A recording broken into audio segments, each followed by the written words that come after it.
Investigator Millen, you come up to the witness stand. Please raise your right hand, sir. Do you swear or affirm the testimony you're about to give will be the truth? I swear. You may take your seat. You may examine when you're ready. Thank you, Your Honor. Good morning, sir. Can you please introduce yourself to the court? My name is Jason Newlin, Jasonnewlin. And how are you employed, sir? I'm an investigator with the State Attorney's Office here in Tallahassee. So you're sworn law enforcement? Yes, 21-something years. Okay. And as part of your duties with the State Attorney's Office, have you been trained in reviewing calls made from the Leon County Detention Center? Yes. Okay. And is that through Securus? It is now, yes. How does that system record inmate calls? How does it record? That's usually proprietary stuff, but I know the inmate they register an account, they set up a password, and then to complete a phone call, they have to go through a process of using their PIN, calling the number. Each party is advised the phone call will be recorded, subject to monitoring, and then the called party has to accept a phone call before it's completed. Before the call can be connected between the two parties? Correct. Okay. And you indicated that they're given, the inmates are given, it's a PIN number? The inmates pick their own PIN number. Okay. And the inmate has to enter that PIN At some point during the process, yeah. And is that intended to ensure that the calls are tracked by the inmate making the call? That's the intent. Do you know whether or not an inmate's PIN can be used more than once simultaneously for calls? So if an inmate is using their PIN to make a call, that call goes through, can someone else use that PIN? I do not.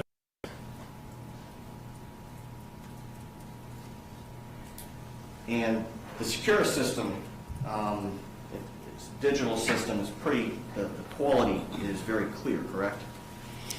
Sometimes it's rough. That depends on the inmate and the called party. And the device used, you have the tablets and you also have the phone booths themselves. Now this system, it's designed to intentionally record these calls, correct? Yes. And it records those calls from call acceptance to termination. Correct. When does the call terminate? Usually when both parties hang up.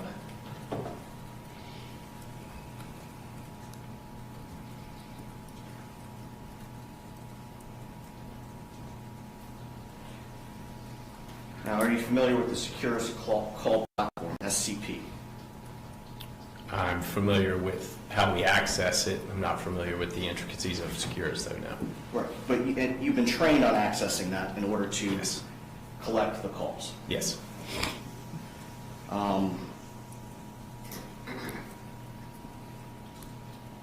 Now, are you familiar with a feature that Securus offers that they call covert alerts?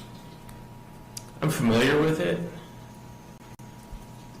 Did you create any covert alerts concerning Charlie Adelson, Donna Adelson, or any other individual that Charlie Adelson called? I've never created one for any case.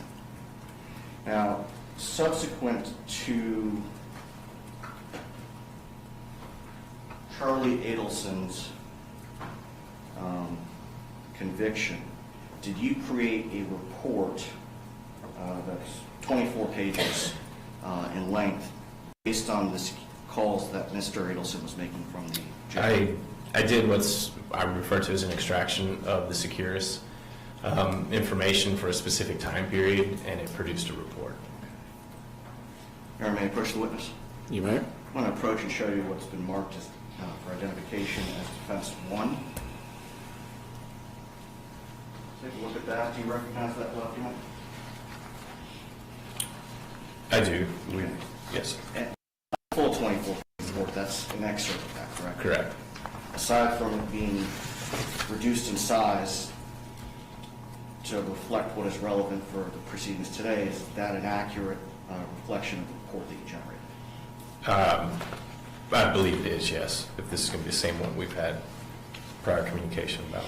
Yeah, this is, I emailed you 2 different excerpts, one last week and one, I believe, 2 days ago. Yes. Your Honor, at this point in time, I would move that into evidence as defense 1. Is there an objection to defense 1? No, sir. Defense 1 is admitted at this time. If you can give that to the judge, and I'll give you a copy. Thank you. Now, there is a phone call that colloquially has been referred to as the open line call, correct? There is, yes. And that's a call that was made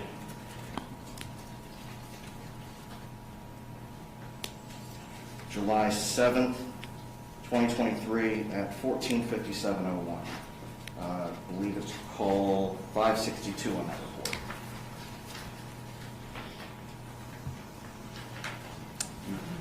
You familiar with that call? Yes, I am. You have an opportunity to listen to that call. Recently, I glazed over it a couple days ago, but not the entirety of the call. I just wanted to make sure I had the same call again. Okay. And may I approach the witness, Your Honor? You may.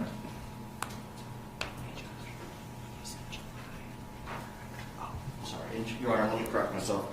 It's not July, but November 7th, 2023.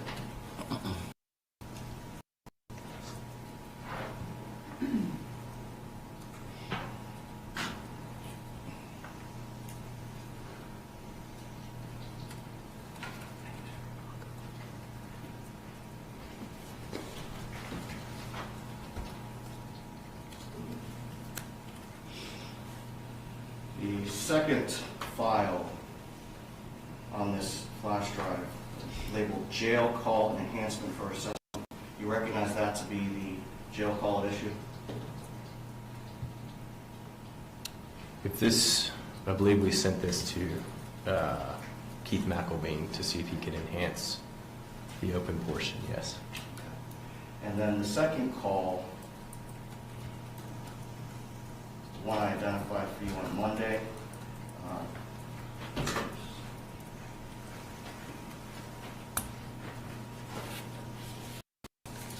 number 547, 6:38 a.m. on November 8th of 2023. Yes, You had a chance to review that call as well. that one I did review.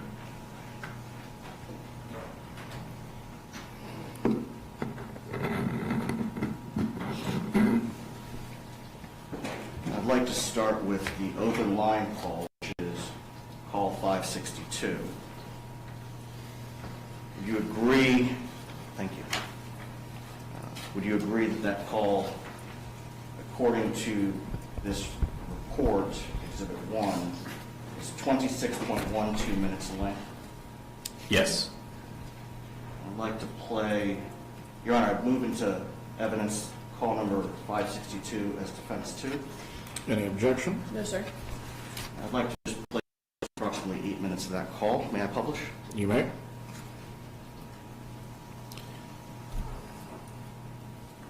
Hello, this is a prepaid collect call from an incarcerated individual at the Leon County Jail. This call is not private. It will be recorded and may be monitored. If you believe this should be a private call, please hang up and follow facility instructions to register this number as a private number. To accept charges and consent to this recording call, press 1. To restate these reducing security. You may start the conversation now. Yeah, sorry about that. Now, let's Investigator Newland, that recording that was just, the recorded voice that was just heard, is that the recording that you referred to earlier in your testimony? The notification to both parties? Yes. That you're being recorded, yes. I heard what you said as the chief. And then it just went No, he was supposed to be the same guy who said he was in a call Dan back for a copy or whoever called him back. But Chief's back, and the chief of the whole jail would come by and check me out. So he That, he has not been there yet. he has not, but the psychologist, the PhD, whatever, Yeah. she came by, and I said, I said, walking on boats, like, sure, like, it's looking outside the window, you know, it's just out into the hot, and it's like, you're sitting in like a box, there's one, yeah, there's a big text down I had before, but I could look out the window, and it's hot, here, it's like a box. So like, you can't see, it's a mirror, they can see in and you can't see out. Is it Dan get this guy to come sooner? Is that the She's back on the fucking jail, I don't care about what her call is. Hey, it's gonna come Florida.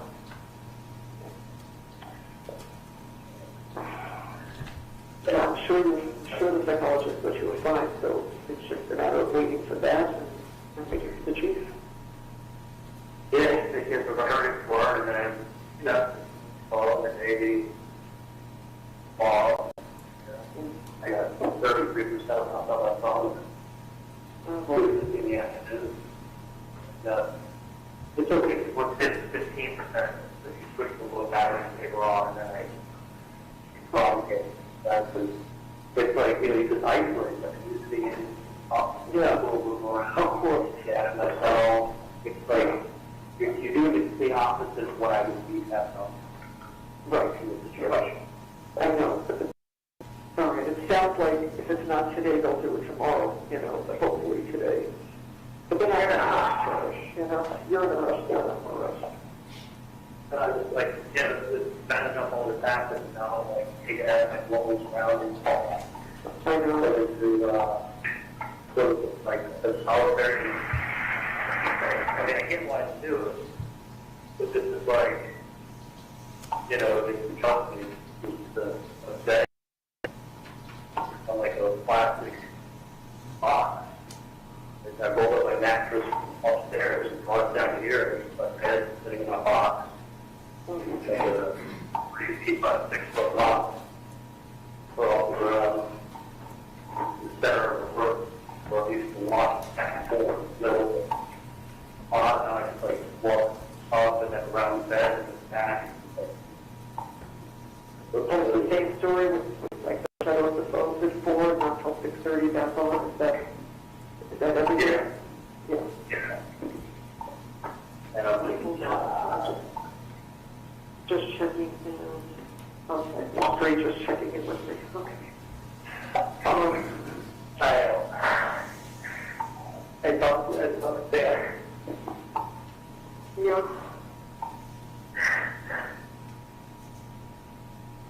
Yeah. It's like,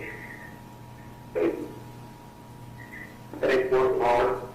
He still not happy. I thought he had left. Thank you very much for your day. I get to write up. You know, so whatever it is, and they open up an inquiry, they ask the judge. Okay, The good. investigation. You know, he said, this is maybe the kind of thing. Yeah. 9 months from now, the juror writes something stupid. Why, and they investigate, and they find out, like, and then they find out something, and then we will open it, and then it gets possibly lead to an appeal, you know. I think we got the judge let a lot of stuff in to the case, and he did that because he didn't want it to be appealed. You know, he did it. The judge rules, I guess there's no other issues that can come up, like that guy, Hank, Anderson or whatever. You know, it gets harder to judge rules on the issues that are in the trial, the more likely they're down the television. Here the judge is in favor of the defendant, the more likely they're down the television. Yeah. You see what I'm saying? Yeah, thank you. Thank you. So, my general my feeling, I'm not a lawyer, but my feeling is that he ruled, if anything, he gave the others the benefit of the doubt because he didn't want to be the Is that what you're saying? Well, I mean, he made that comment to me, that the judge ruled in our favor a number of times. He let us bring stuff in.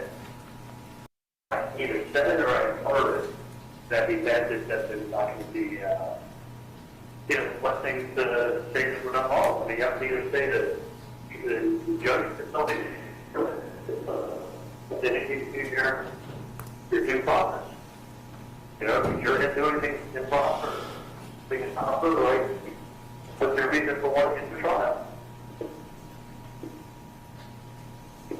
If there was an appeal, would it have to be in Tallahassee if you move it? Because I don't understand why they wouldn't let you move things. I don't.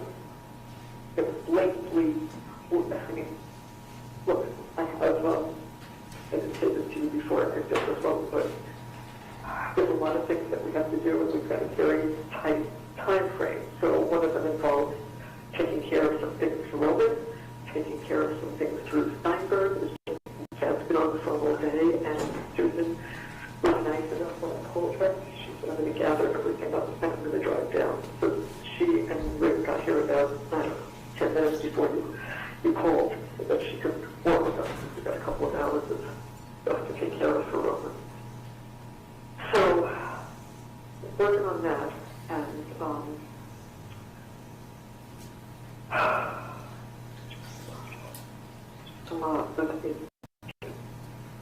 you're going to be okay. You're going to get out of that stupid room. Once you do, you'll start to feel a little bit better. I know that. And when I have something that I do need to tell you, I'll speak again. Okay? So, and then I'll let you know what time to call him. Can you hear me, Charlie? Shit. You can't hear me again, right? Investigator Newland, at that point, according to recording, Mrs. Adelson realizes that Charlie Adelson is no longer on call. Correct? That's what it appears. Okay. Now, referring back to defense one,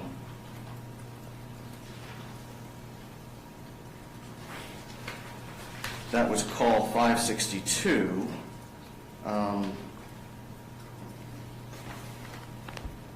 At 15:07 or 3:07 and 7 seconds, does Charlie Adelson attempt to call his mother back in call number 561? He does. And then at 15:08, 3:08 and 51 seconds, does Charlie Adelson attempt to call his mom again in call number 560? He does. And then at 15:13 or 3:13 and 25 seconds, does Charlie Adelson attempt to call his mother a fourth time in call number 559? He does. And then at 15:13 or 3:13 and 51 seconds, does Charlie Adelson attempt to call his mother a fifth time in call number 558? He does. And then again, at 15:22 or 3:22 and 33 seconds, does Charlie Adelson attempt for a second to call his mother back in call number 557? He does.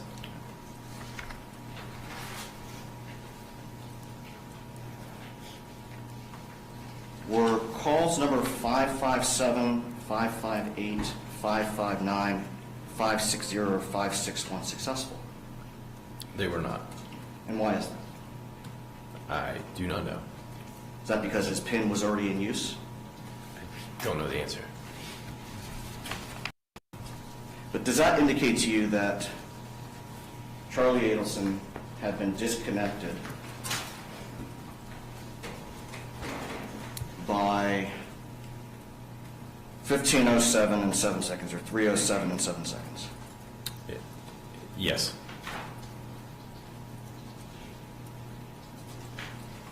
Now, call number 547.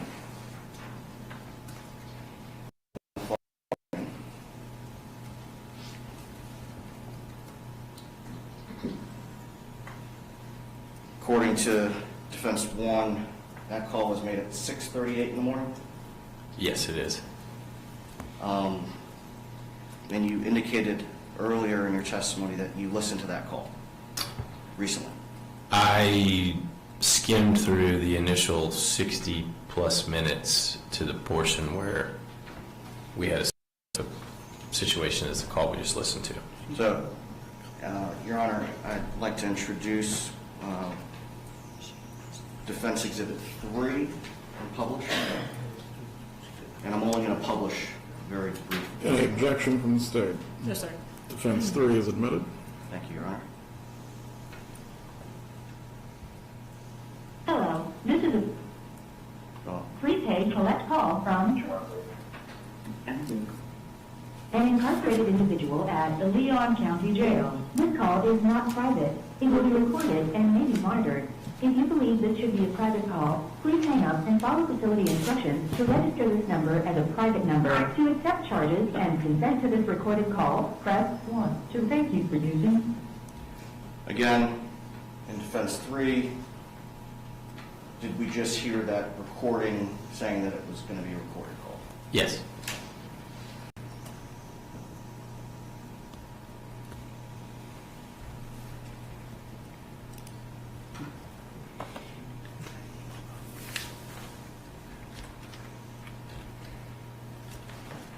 I'm going to fast forward, and I'll start this at 57 minutes and 13 seconds. Yes, like that was time of getting other things. What else can we have done? Anything else that we could have done that we didn't do? And now we had the best. So we had the church and stuff, we had the best. And we had Tallahassee. And then we're living in listen. Listen.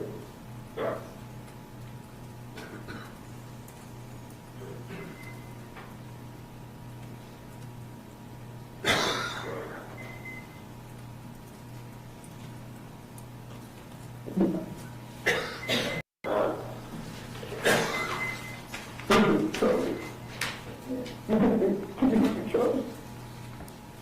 Charlie. Can you hear me? Charlie? It's supposed to be an hour. So at that point in time, approximately 58 minutes, a little bit past that, do we hear Donna realize that Charlie's no longer on the call? It appears, yes.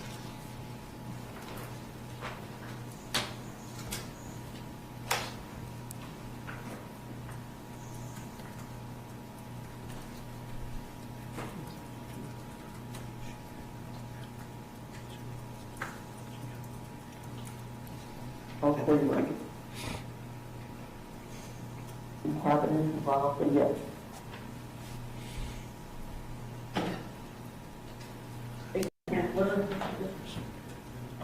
Should I?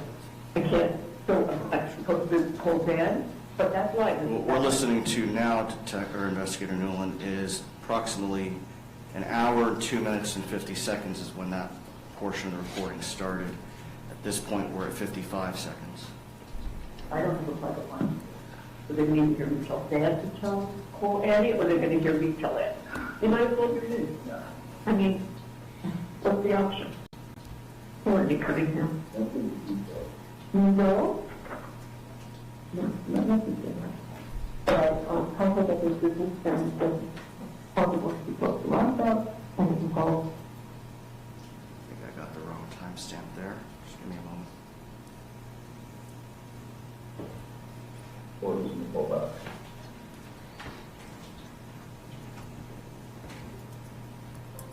I'll call you when I get off, so I'm going to call. Maybe I'll call her before Wendi comes.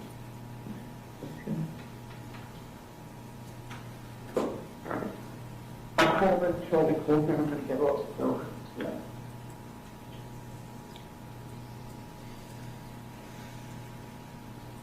So the things that we wanted to him, we'll talk about in more detail later. So our focus first, you need to come here, but I realize that, you know, most of everything we can do, I'll have to tell them, we're leaving the country.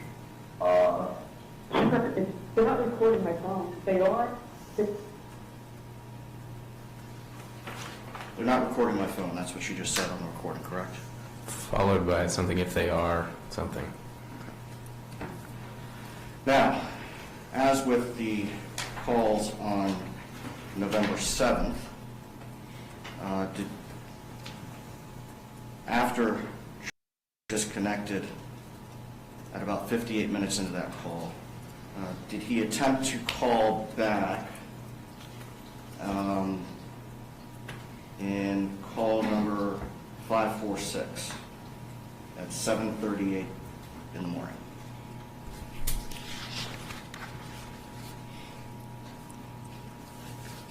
I gotta catch up with you here. So that call is the call on November 8th. Correct. So we were talking about call 547, that's the one that was just Right. introduced. Okay, so at 6:38, that call was made. So And then- 546 did, Yes, and that would be on July 8th, November 8th. I'm sorry, November 8th, 2023 at 7:38 in the morning. Yes, And did that call connect? does not appear. Call number 545, November 8th, 23 at 7:40 in the morning. Did that call connect? Does not appear to. And these are call number 546, 545, 544. Those are from Charlie to his mother. Correct. Call number 543, November 8th, 2023 at 7:44 in the morning. Did that call connect? 3 is, it was 7:44, 7:45. Neither one of those connected. Okay, so 544, 543, those did not connect. They did not. And those were from Charlie to his mother. Yes. And then call number 542 at 7:52 in the morning. Did not connect. Call number 541 at 7:54 in the morning. Did not connect.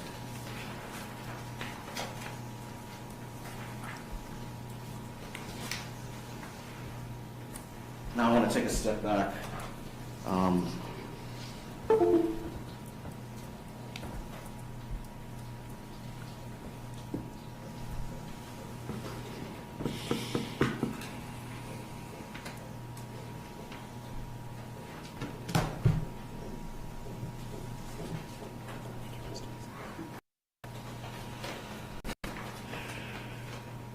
The call that Charlie Adelson made was to his mother's cell phone, correct?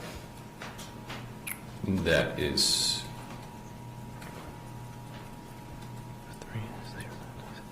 yes, that's what it appears to be. Okay. And you've been on your cell phone when a call drops, correct? Yes. Okay. Now, there could be a number of reasons for that, right? Yes. It could be because of tower issues.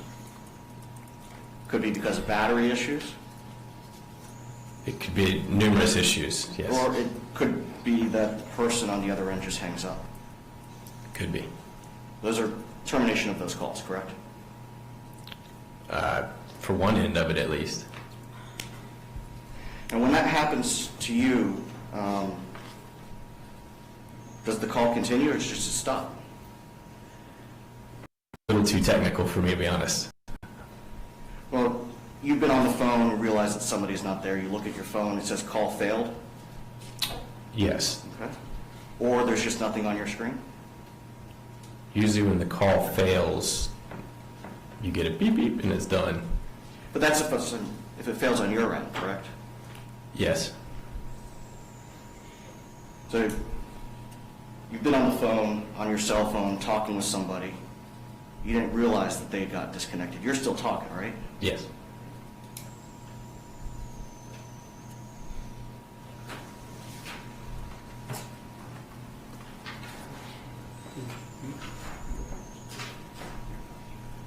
Just a moment, Your Honor.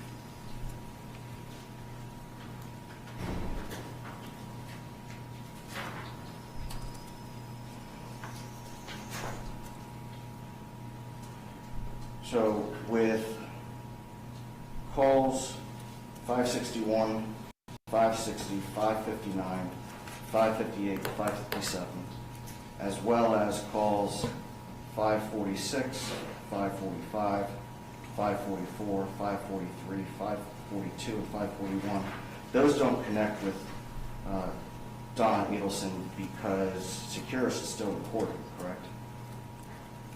That's too technical for me. I don't know why they don't connect. Is Securus still recording? It is, yes. Nothing further, Your Honor? Cross-examination. Yes, sir.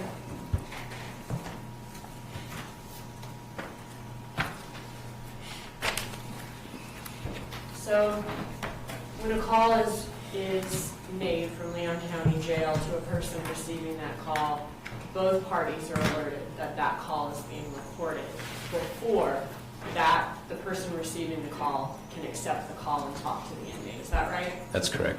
Okay.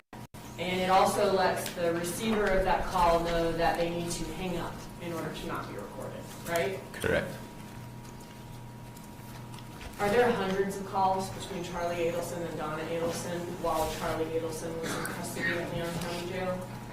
I would say there's thousands. I know that you haven't heard all of the thousands, but in most of the calls that you've heard, besides the two you've heard today, does Donna Adelson properly hang up the phone at the end of the call? Yes, the ones that ended properly, yes. Okay. And the defense showed you while Donna Adelson was still on the line, on her and Charlie's previous call, on these open line calls, that there appear to be several attempts by Charlie Adelson to try to call her back. Correct. If her phone is still on the previous call, and she's not looking at her phone, could it be that she doesn't see that the Leon County Jail is calling her, is attempting to call her back, like she doesn't see her call waiting, or she's not looking at her phone? That's a possibility.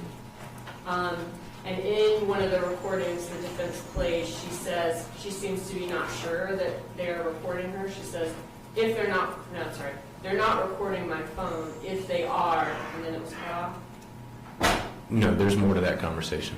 Okay. We didn't hear. In that part that we heard, does she seem to be unsure whether her phone can be recorded or not?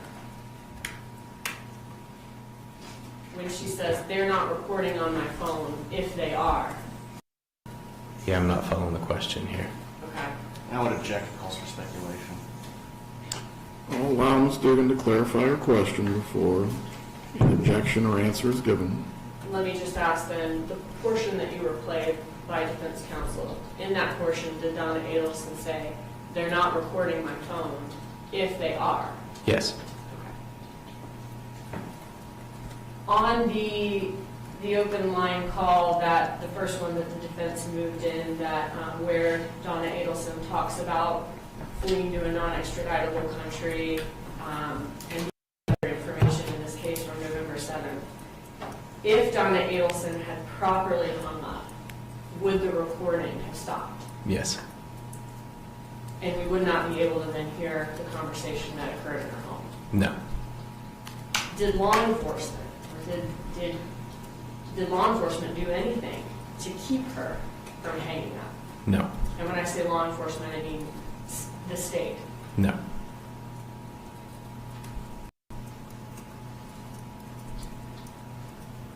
Have you ever had a call with a friend where all of a sudden you can't hear the person, and they no longer are able to hear you?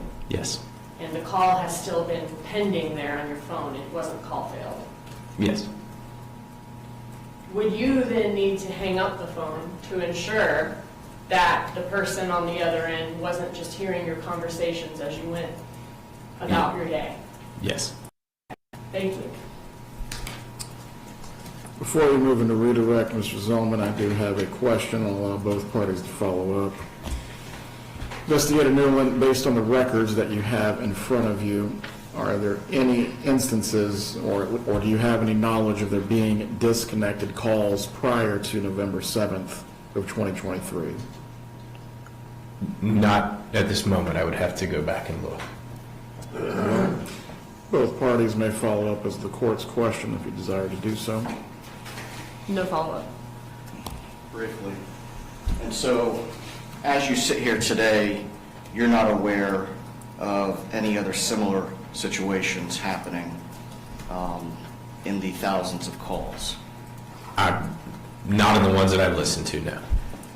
But you could pull a report that may or may not show calls consistent with what we've presented here this morning. Yes, I can go pull a report. Yes, And if that's what the court is asking, you could do that. I can. Okay.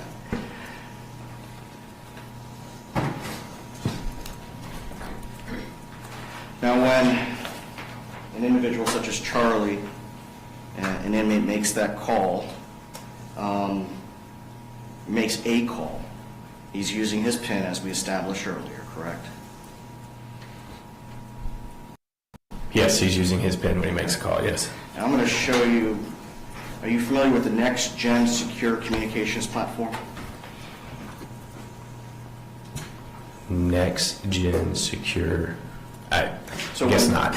When you download the calls and it goes into a folder on a drive or your computer, you have to click on the Show CD icon, and that pulls up a web browser, correct? So you're talking about when I extract a Yes. set of calls, it gives us an email, it gives us a download, and the download has 3 or 4 folders in it. Yes. And those folders contain all kinds of stuff, so yes. Your Honor, may I approach? You may. This is not marked. You familiar with that? I've actually never looked at this.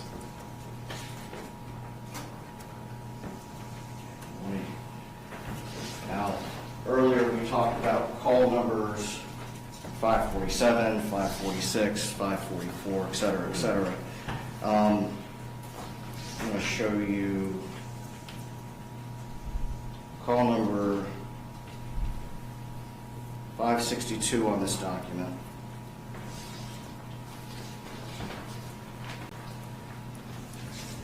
Take a look at defense 1. Is the information consistent with what is on defense 1? This one indicates call part. So there's a little bit more details in here. So And when it's- call number 561, 560, 559, did that indicate account in use? It does.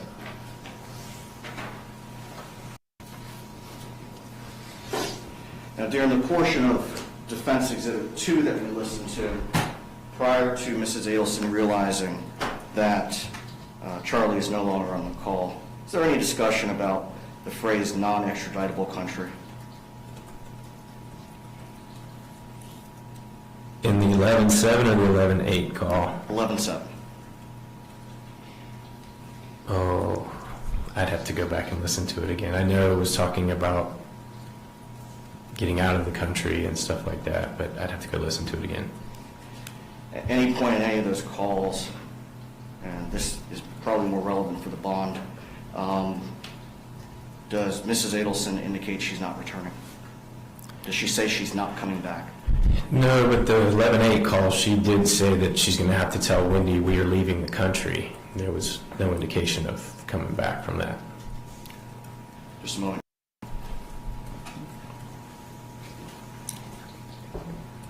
Nothing further, Your Honor? You may step down. To accommodate Mr. Toomey, we will take the one witness as to the Arthur aspect of this at this point. Mr. Call that witness. His name is Mike Hayden. Should invoke the rule for any witnesses that are here for the bond hearing. That's fine.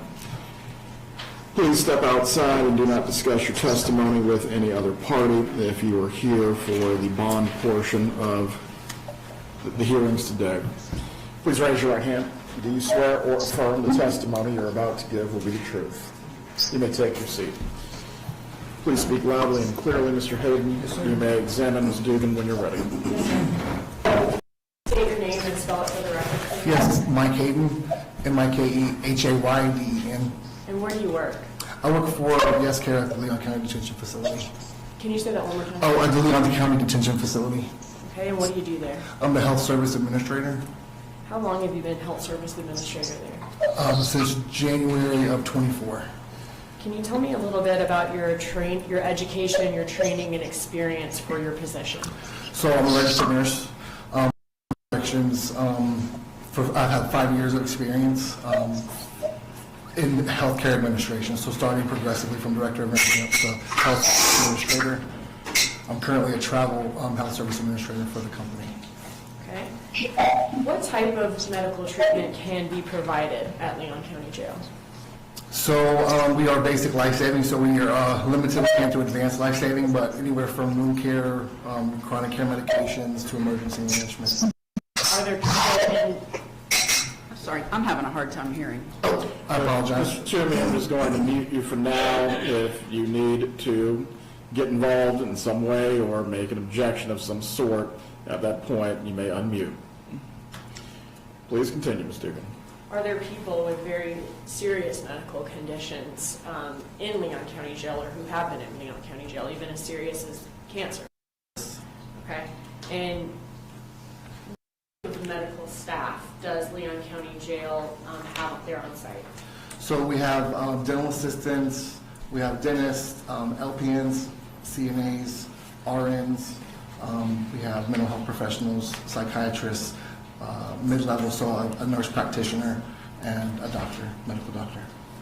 Is there a nurse on site 24/7? Yes. The doctor and the ARNP, those would be the folks that can prescribe medications or refer a person to a specialist. What are their hours there? So they're Monday through Friday. Okay, like a normal business hours, Normal 8 to business 5? hours. Are they on call though, other than those hours? Yes. Okay. What about if an inmate is having a medical emergency?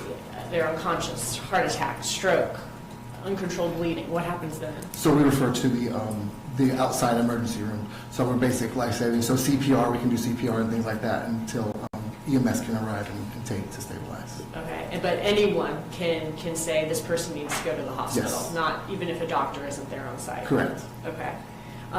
Do inmates have like a call button in their room where they can alert COs if they are having a medical emergency? In some of the cells in the medical unit, yes, they do. What about non-emergency requests? How does an inmate make a request for a non-emergency treatment? So they have paper forms, and it's healthcare request forms, and they fill those out and they hand them to the nurse during med pass. And the nurses are then the people who review those? Yes. If the nurse decides that an inmate needs to see the ARNP or a doctor, will they facilitate that? Yes. If the nurse decides the inmate needs to see a doctor, are the inmates then able to see the doctor, usually within a day or two? Yes. Okay. Even if it's on a Saturday, they might wait to see the doctor on Monday unless it's an emergency? Correct. Okay. I guess that's obviously depending on the nature of the request. Yes. Okay. In your experience, is that turnaround as far as I have this issue and I'd like to see a doctor, is that typically faster than people out of custody are able to get an appointment with their doctor? Yes. Does Leon County Jail provide treatment for elective procedures or things that an inmate would like to have treatment for? So what we do and that will be it's a system of showing medical necessity. So if there's a request, if the patient requests anything, you will see the provider, they'll assess the need, and they push it up to our utilization management team. If there is a need, then they will facilitate. So a medical necessity? Yes. Okay. If Donna Adelson was seen by medical staff or is seen by medical staff for a medical necessity that they can treat, will they treat it? Absolutely. If it's not something that the medical staff at Leon County Jail can treat, will they get her care from a specialist for that necessity or take her to the hospital for that necessity? Yes. Have the medical staff evaluated her ailments listed in her motion to determine whether those are necessities or not? Yes. And have you had an opportunity to review her medical records before court today? I have. Has medical staff observed through any of her appointments any hearing loss that is that was noted in the medical records? Nothing noted in the medical records, no. Have they noted any sort of medical necessity when it comes to having her needing to see a specialist for earwax removal several times a year? No. If for some reason that was deemed a necessity in the future, would they facilitate that? Absolutely. But at this point, they've said they don't notice any hearing loss. Correct. Was after Donna Adelson complained of shortness of breath, was a chest X-ray done? Yes. And did it show that her lungs were clear, so to speak, nothing abnormal? Yes, it did. A negative X-ray. Was she given like an inhaler treatment of albuterol, though, because of her complaints of shortness of breath? Yes. So she's had available. They had ordered the albuterol treatment since 2023, but recently she reported that she has kind of an exacerbation or a worsening of that. So the provider, when she listened to the lungs and knew they were cleared, she did order a scheduled breathing treatment for a few days. I think it was 5 days total. Okay. The breathing treatment being the albuterol medication Yes, to that you help make inhale. open. Okay. But they did do a chest X-ray to see if maybe something addition. more was at play here, and nothing was there. It's clear. Yes, ma'am. Okay. Donna Adelson complained of pain in her left shoulder arm area. Was an X-ray done of that area as well to see whether there was any fractures, dislocations, something that she needed further treatment for? Yes.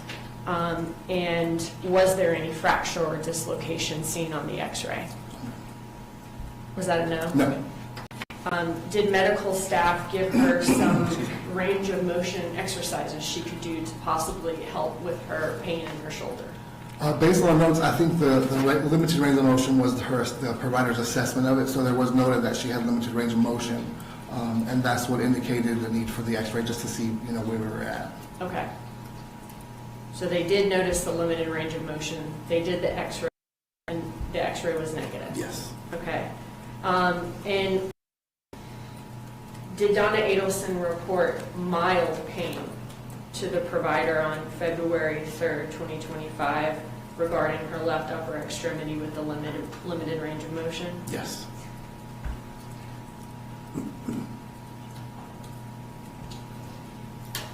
If either of these X-rays, be it the left upper extremity or the chest, showed need for further treatment, that showed that she does have this necessity that needs to be addressed, would the jail have gotten the treatment that she needed? Yes. Let me ask you a couple of other things. Throughout her medical records, Judge, I'm going to object at this point.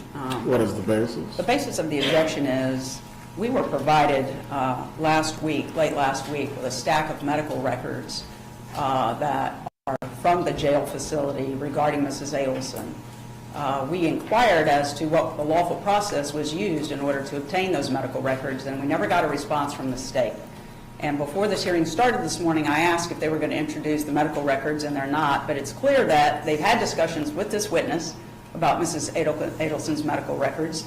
They did not give notice of issuance of a subpoena so that we could object. We're not aware of any search warrant that's been given. Our client certainly didn't sign a waiver anyway, so it appears that they have unlawfully obtained the medical records of our client, and this witness's testimony should be stricken from the record and no further testimony allowed. Sturgeon, response? I was not aware that they did not get a response from Mr. Newland about how these were obtained. I can ask Mr. Newland what exactly his subpoena issuance entailed to get the records. I reviewed them this week since I was in trial last week, and the witness has obviously reviewed them because he's the medical administrator and would have access to them regardless. I am not moving them into evidence because I know if they're moved into evidence, then they're obviously going to be all of her medical records into evidence. I just plan to ask the witnesses about them as far as the certain things that are relevant to the motion. So we do not have to prolong this. Mr. Hayden, if you can step down for a moment to determine how the records were obtained. As part of the motion for setting bond does go to sufficiency of medical care. In that way, if Mr. Hayden has knowledge of the care that has been given and what has taken place concerning your client, he is permitted to testify to that. As to any other records, if there's a lawful objection that you wish to make, that will be addressed. Please bring in Mr. Thank you.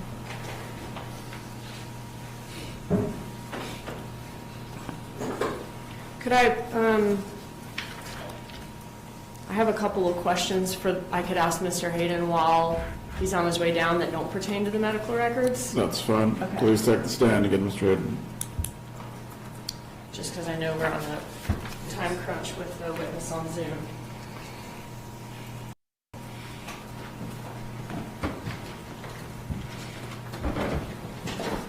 Does the medical staff at Leon County Jail practice evidence-based medicine? Yes. What does that mean?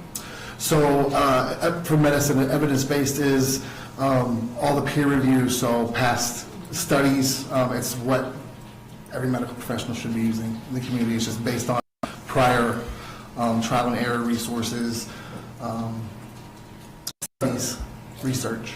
Does that mean that the doctors not only aren't just listening to what the inmate is telling them is wrong, but they're also looking at ordering tests, looking at x-rays, observing the patient to see if they also have any other evidence besides what the inmate is saying is wrong? Yes. Okay. Why might that be important to do at a jail? Well, the majority of our patients lack the knowledge or education about their personal health. Many of them have never been diagnosed with things, especially mental health disorders. We found people have cancer and never realized it. So it's important that the providers use the community standards and evidence-based to make sure we're providing the appropriate care. Do inmates at the jail, could inmates at the jail also have a secondary reason or gain as to saying that they have some sort of medical issue that they may not really have? Absolutely. Is that as far as being able to get out of custody, being able to go stay in a hospital or a treatment center as opposed to being in custody at a jail? Or attempt escape, yes. Okay. And so is that an important reason why the jail staff turns to x-rays, their physical observations through their evaluation of the patient, or any other evidence that they can point to see that there is some medical treatment or medical necessity there? I can't speak for the jail staff, but as far as the healthcare staff, we use evidence-based to ensure that we're providing adequate care. Okay. And does the jail prescribe narcotic pain medication? No. Okay. So the pain medication that Donna Adelson and other inmates receive for pain is over-the-counter type medication? Correct. Does the jail not prescribe narcotic pain medication? So that is something that usually most jails and facilities don't because it's a currency, it's highly abused, and it can cause safety issues within the facility. So someone could say they need it and they don't really need it to support some type of addiction to it. Correct. Or even if they do really need it, it could cause other inmates, they could cause them to be a target by other Yes. inmates. I think that's all I have. Are you planning to go any further examination on the line that you were inquiring of before, Ms. Dugan? No, sir. Step down, Mr. Hayden. Oh, I'm sorry, before you do, please, cross-examination by the defense. Good morning, sir. Good morning. To coming here today, did you have an opportunity to discuss the medical condition of Mrs. Adelson with anyone at the state office? Outside, right here. Okay, and who did you speak with here? You can Female say it. prosecutor was Female just questioning prosecutor, you? Okay. And the medical records that were provided to the state attorney's office, did you review all of those? I did. You did? When did you review those? Over the course of, just knowing she's a patient of ours. Okay. You testified, I want to make sure I understand correctly, the prosecutor just asked you about the button being in some units where if there was a medical emergency, the inmates could alert the staff that they were having a medical emergency. Did I understand your answer to be that those are in some of the cells in the medical unit? Yes, ma'am. Not in the other units? Correct. Okay. And you indicated that the way that an inmate is supposed to request medical care is there's a form that they're supposed to complete, correct? For non-emergent health care. Right. Yes. Okay. And do you know how within the staff at the jail those are given to the inmates?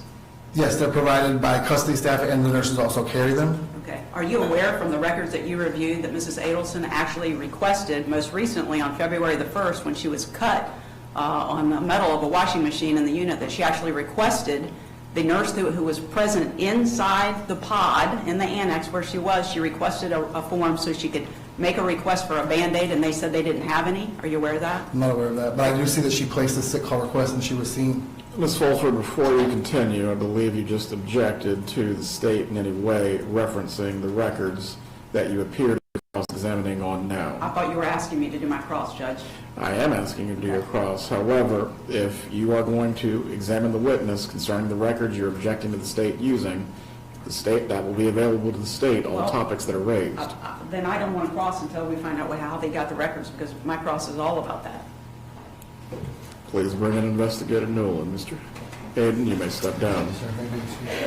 Not yet. Please step down for now.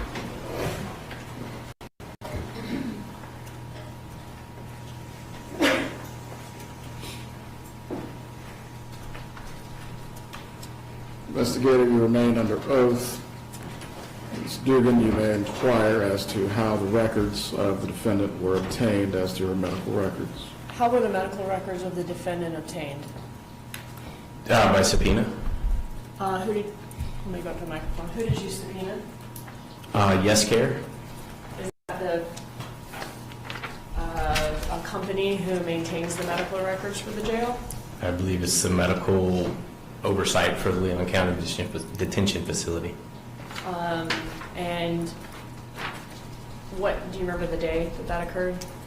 So there's been twice that this occurred. We had a hearing previously, several months back, a while ago, after transport, where we had to subpoena the records, and yes, I brought those with them then.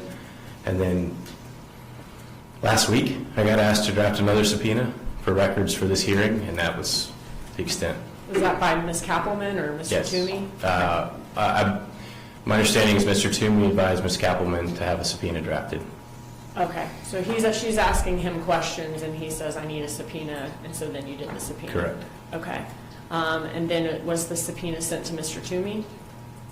Or to Yes Care? To Yes Care, yeah, which he's the representative. How long did it take to get the records back after the subpoena was sent? I honestly don't know if we have them back. I haven't seen them, so I don't know. Any other information you can give us about the subpoena process? That's it. Okay. Do you know if the defense, if we did receive a copy of the records, would they have been sent to by Ms. Kappelman's assistant? That's standard. Once we receive it, we'll put it in discovery and provide it, yeah. Okay. Did you have any conversations in the last week or two with the defense about the subpoena process? No. Okay. Anything else from the court? I have no other questions concerning this. Does the defense have any questions as to the subpoena? Yes, could I have just a moment, Judge?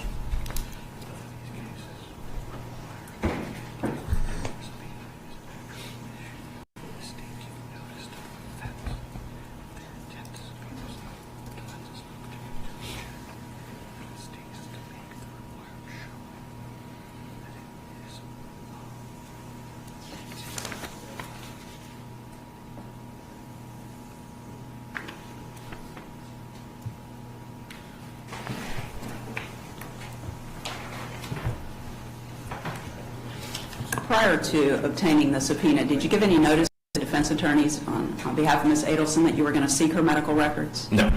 Were you instructed to do that by anyone in the state attorney's office? No. Is this just typically the practice that you use to obtaining medical records without giving notice to the defense? No, my understanding was Mr. Toomey said, please provide me a subpoena and I will bring the records with me to the hearing. That's the extent of what I understood to occur. I don't have anything further of this witness. Stephen, do you have any other examination as to the subpoena or the obtaining of records? No, sir. You may step down, investigator. Mr. Hayden, if you can take the witness stand once again.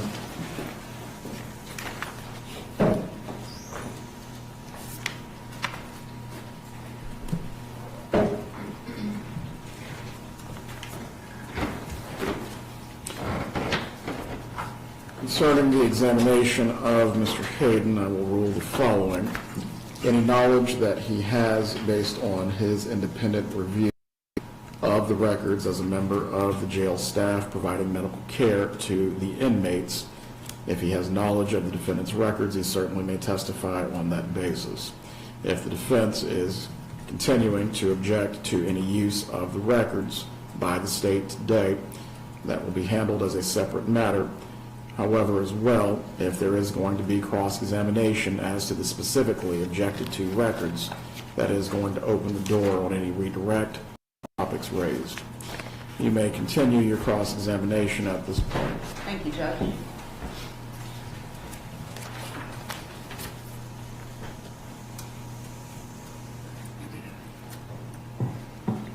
You indicated in your testimony that at the jail, the health care that's provided would be for basic life-saving techniques. Is that it? As far as emergency, yes, ma'am. Just for emergencies? Emergencies, yes. Okay. We don't have advanced life-saving medications. They have to be sent to the emergency room. Okay, and you also indicated in your testimony that the medical care provider, the doctor, I guess, who it is, who may be treating an inmate who's requested medical care, makes their decision based on evidence. Is that right? Evidence-based practice. Okay, and your evidence-based practice, your testimony could be what they observed with the particular inmate and other evidence as well. Is that right? So evidence-based practice is, we use a standard, like community, the same level of care that you would get in the community is what we provide. I'm sorry?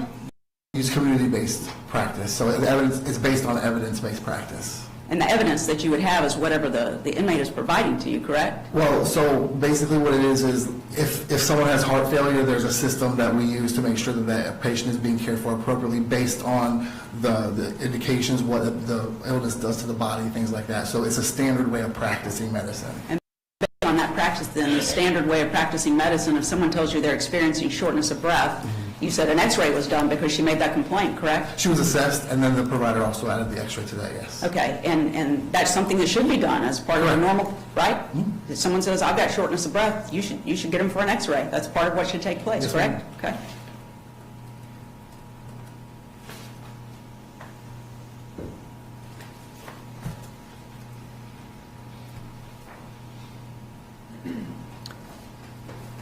Part of the medical care that's provided by your company, Leon County Detention Facility, do you all do steroid injections in the spine? No, that would be something that would be sent out for a consult to a specialist. And do you do that without court order? To provide care? Yes. Yes, we can provide care without a court order. You do? That's the policy at the Leon County Detention Facility, that if a specialist is required, you will send the inmate out without a required court order if it's a non-emergency We situation? send people out for non-emergency consults Okay, great. almost daily. Yes, Great. ma'am. And as far as the hearing issue goes, you said that the decision about not doing the procedure within her ear, that's because you all don't provide it? Currently, we just got this request in. This is something that is new to us. We never had any history or any records of that. When she made the issue, when she put the request in, she was assessed by the provider, and the provider saw nothing on her assessment. Not to say that if there is an actual need, we can accommodate that. We can coordinate her care. So that was a recent request as far as you understand? Yes, ma'am. I don't have anything further. Redirect examination. Recent as in the request as to the ears occurred in February Correct. of 2025. So recent is, based on her medical history that she reported at the time she was booked in. Okay. And the doctor did not notice any hearing loss at that time? Or didn't Based note on any hearing loss? Right, based on the report, on her assessment. Okay. And every time she's seen, the doctors have reported that her respiratory system appeared clear. She appeared to have no issue receiving air. Correct. and her oxygen levels, her pulse oxygen levels were always around about 98. Is that normal to be like between 96 and 100? It's within normal ranges. Okay.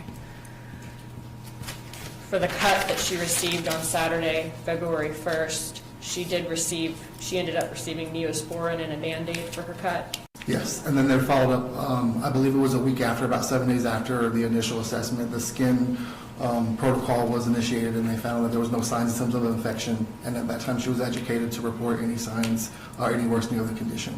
And she did receive a tetanus shot? Yes. Just in case. That's all. You may step down, Mr. Hayden. Let's resume with the suppression aspect of this at this time. Judge, may we be excused? You're excused. You may have a good day. Thank you. Let's resume with the suppression portion at this time. Does the defense have any other witnesses or evidence it wishes to present as it relates to the burden in this matter? Yes, Your Honor. Defense will call Donna Adelson. Please come up to the witness stand, Ms. Adelson.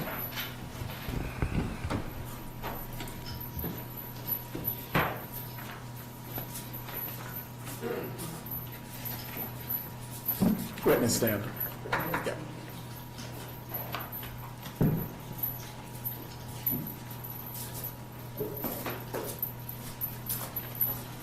Please raise your right hand as best as you can. Do you swear or affirm the testimony you're about to give will be the truth? Yes. You may take the seat. Please speak loudly and clearly. You may examine Mr. Zellman when you're ready. Thank you, Your Honor. Just a moment.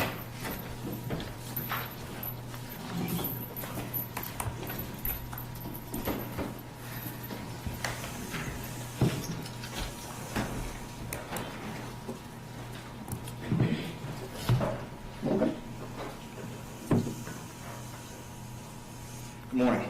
Good morning. Can you please state your name for the record and make sure you speak into the microphone? Yes, Donna Adelson.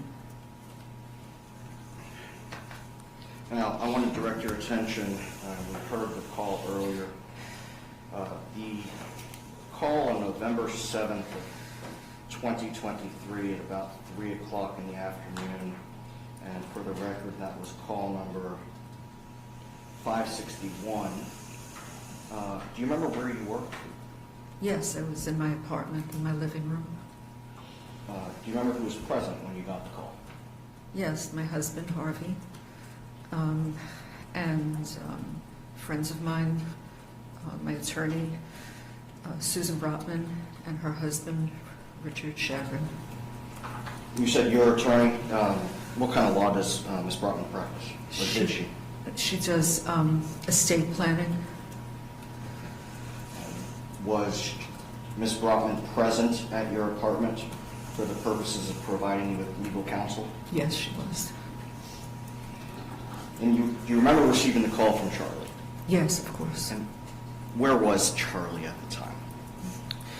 So he was in a room by himself. It was after the conviction. Was he in the jail? He was in jail. Okay. What did you do when you saw that Charlie was calling? Answered the phone? And you heard the recording that we played earlier? Yes. And you agreed for your call with your son to be recorded, correct? Yes. As the call was happening, do you know at what point Charlie was no longer on the call? No, only when because I was talking, and then all of a sudden I asked him something, and I said, "Charlie, do you hear me, Charlie?" And I said it a few times, and he didn't respond anymore, and I knew the call was over. Now, in the course, during the time that your son was incarcerated in Leon County Jail,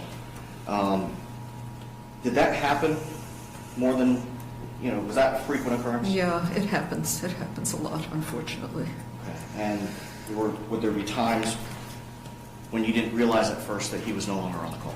Yes. Where in your apartment were you when this happened? So I was in my living room.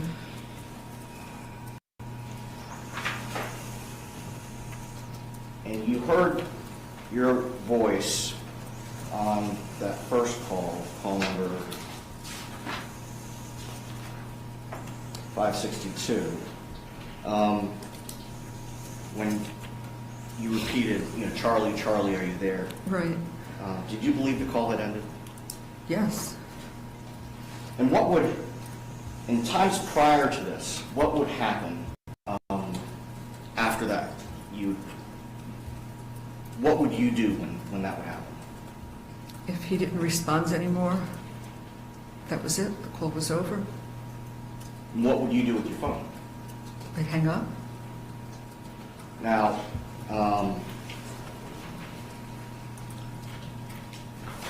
same thing with the call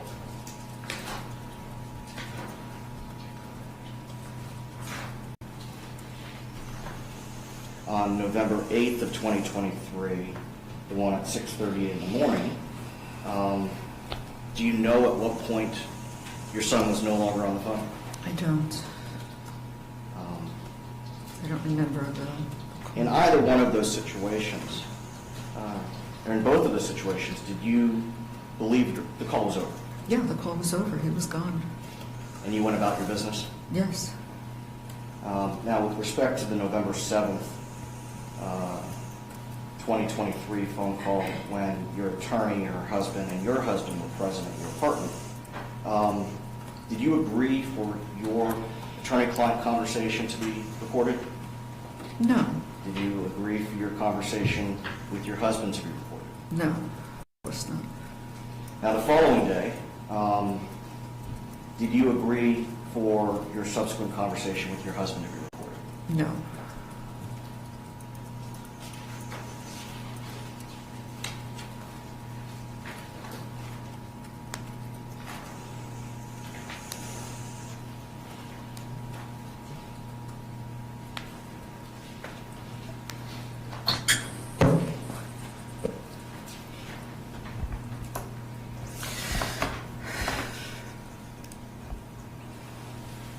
Now, you heard the recording. To consent to this call, press 1, or recording of this call, press 1, correct? Correct. And you hung up the phone after those calls were over. Thought I did. Just a moment, Your Honor.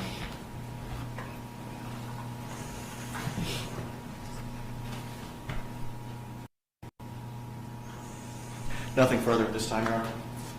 Cross-examination.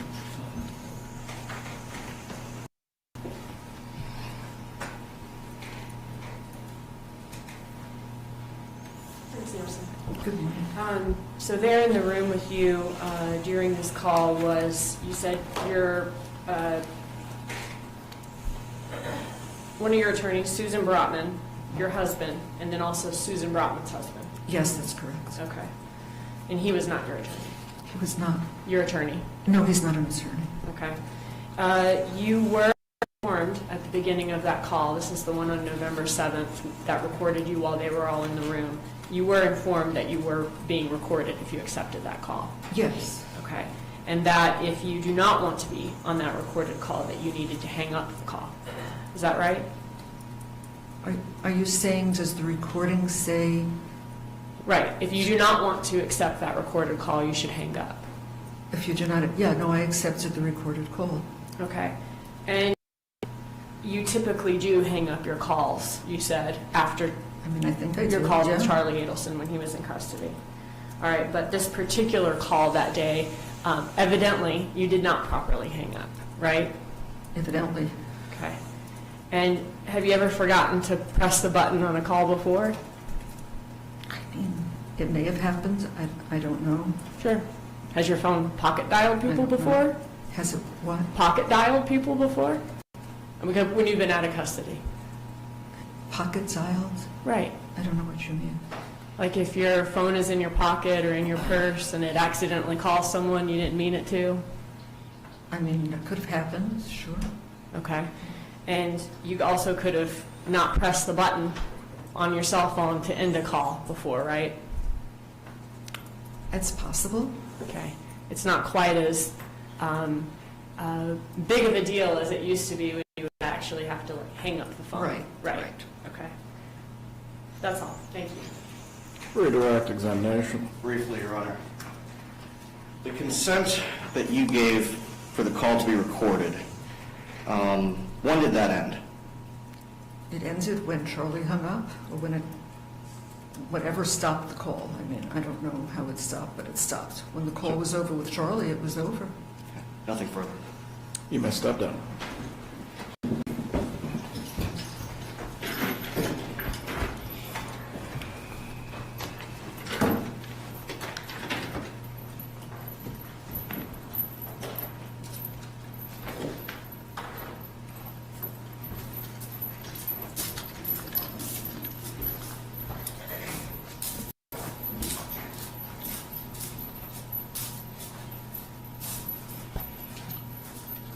As to the burden at this point, under the precedent established by Smiley versus State, in order to exclude what are complained of wiretapped interceptions, the movement has a need to show there was a subjective expectation of privacy in their statements, and the expectation is one that society would accept as reasonable. As to the subjective expectation showing the defendant has met that burden, it now shifts to the state as to whether this is one that is reasonable. Ms. Dugan? Yes, sir. I have argument. You may proceed. May I provide the court with some case law? You may. I've got some argument, and then I'll kind of go through each one of these cases. I provided defense a copy of these earlier this morning.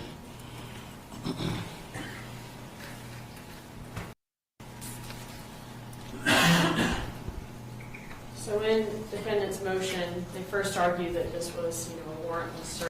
However, the state's argument is that this is not subject to Fourth Amendment, because there's no wrongful state action that caused this defendant to be reported after the inmate was no longer on the call. The only conceivable state action here is the state having this service that allows inmates to make recorded calls. But on those calls, both parties have to consent to be recorded for the call to begin.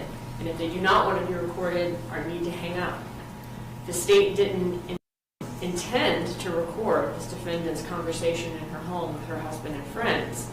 And it was the fact that she was recorded was not caused by the state's actions. It was caused by the defendant's actions. The defendant argues that they have a reasonable expectation of privacy in the call, but that would only start once this defendant actually hangs up. And the defendant is the one responsible for hanging up, not the state. The defendant was responsible for the interception of the phone call. It was her failure to hang up that caused that rest of that call to be recorded. It was her action and not the state action that made that happen. The state did nothing to keep her from hanging up the phone or prevent her from hanging up the phone. I think an analogy here would be if someone were to say something incriminating in earshot of a law enforcement officer because they think the law enforcement officer can't hear them. If they can actually hear them, then that's on the speaker, because the speaker didn't walk away to talk. That was the speaker's carelessness. The defense also cites Florida Statute 934 and says that the good faith exception doesn't apply because this call was in violation of that statute. But when you look at 934.03, every single subsection of that statute applies to intentional intercepts, not general. I provided several cases to the court. There's nothing directly on point here of this situation having happened just like this in the past, but there are a lot of cases that deal with inadvertent recordings. One of the first cases I gave to you is Baronet. This is a U.S. Court of Appeals case from the Sixth Circuit that held that police interception of conversations between the defendants that was overheard when a phone that was subject to a court-authorized wiretap was inadvertently left off the hook by the defendant. That was authorized under the plain view exception to the warrant requirement. In that case, the state had an actual Title III wire on the defendant's phone. The defendant was on a call and then didn't properly hang up the call. They left the phone off the hook accidentally. And then law enforcement was able to hear the conversation in the room where that phone was located. So when you compare that to our case, there's obviously, a much different type of state action in that case with a wire. But regardless, this was a recorded line. It was a legally recorded line where they consented to be recorded. Just like in our case, though, the defendant in that case failed to properly hang up, and that allowed law enforcement to hear the conversation in the room. And that was ruled to be authorized because of the inadvertent nature of the recording. Another was Otero versus State. This is a third DCA case from Florida where a child accidentally activated an answering machine of a home that she was staying at. And that answering machine recorded the conversation of the mother and the child unbeknownst to either of them. The third DCA found that admission of that tape into evidence did not violate the statutory exclusionary rule found in 934 because 934 prohibits intentional interception of wire communication. And that taping in that case was accidental, not intentional, just like in our case. There's another case that I provided to the court, Bell versus State. In that case, a girlfriend began to record her conversation with her boyfriend, who was the appellant. And that conversation that she wanted to record was about money, an argument about money between them. The appellant, Bell, then took the phone from her and kept the phone after the argument ended and the girlfriend left the house.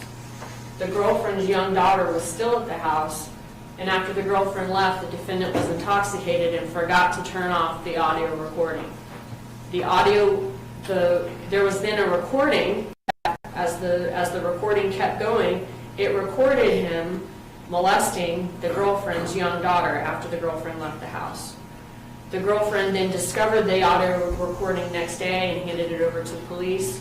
The defendant was charged with L&L molestation. In that case, the recording of this molestation was obviously inadvertent, and the defendant agreed with that. Only the first conversation about money was what the girlfriend was trying to intend before the phone was taken from her. And that phone was in the appellant's custody and control at the time of this recording of the L&L molestation. The DCA in that case said that the trial court did not err in concluding that Mr. Bell failed to prove that his girlfriend intentionally intercepted the portion of the recording that took place while she was gone. Unless his girlfriend intentionally violated the statute, he was not entitled to the benefit of the statutory exclusionary rule. Because the recording was fictitious, but after she warned him she was going to record him, he took possession of the device that recorded his words and actions. And so the court found that the appellant did not establish that the communications were intercepted under any circumstances justifying an expectation of privacy.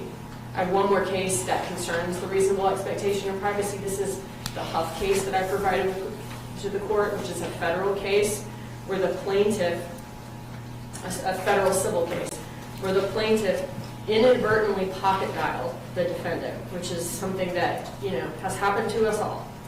And the defendant listened to and recorded the conversation she overheard while on the pocket dial call. The plaintiff then brought suit for the defendant intentionally intercepting this private conversation. And in that conversation, the plaintiff was basically having a discussion with his wife and with other people as well in the room. The court ruled that the plaintiff's statements did not qualify under Title III because he exposed them to the defendant when he pocket dialed her. But the plaintiff's wife's statements did qualify. She can't be held responsible for her husband's pocket dial. But the thing that I think is most important about that case is the court's holding that a person who knowingly operates a device that is capable of inadvertently exposing his conversation to third-party listeners and fails to take simple precautions to prevent such exposure does not have a reasonable expectation of privacy with respect to statements that are exposed to an outsider by the inadvertent operation of that device. So in that case, the statements didn't qualify as ones that were protected under the U.S. Code. And that's what we have here. We have the defendant failing to take simple precautions of properly hanging up what she knows is a recorded call. So the state would ask that the defense motion be denied. Final argument on the motion to suppress from the defense. Yes, Your Honor. There are two cases, I cited a number of cases, and I know Your Honor's practices to review those in addition. There are two additional cases I provided copies to the state that I am relying on. The first is Hentz versus State, 62 Southern 3rd, 1184, and State versus Mozo, 655 Southern 2nd, 1115. May I approach? You may.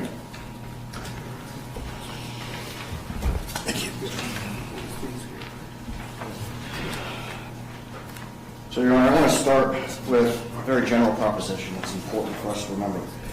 Right to privacy is enshrined in the Florida Constitution.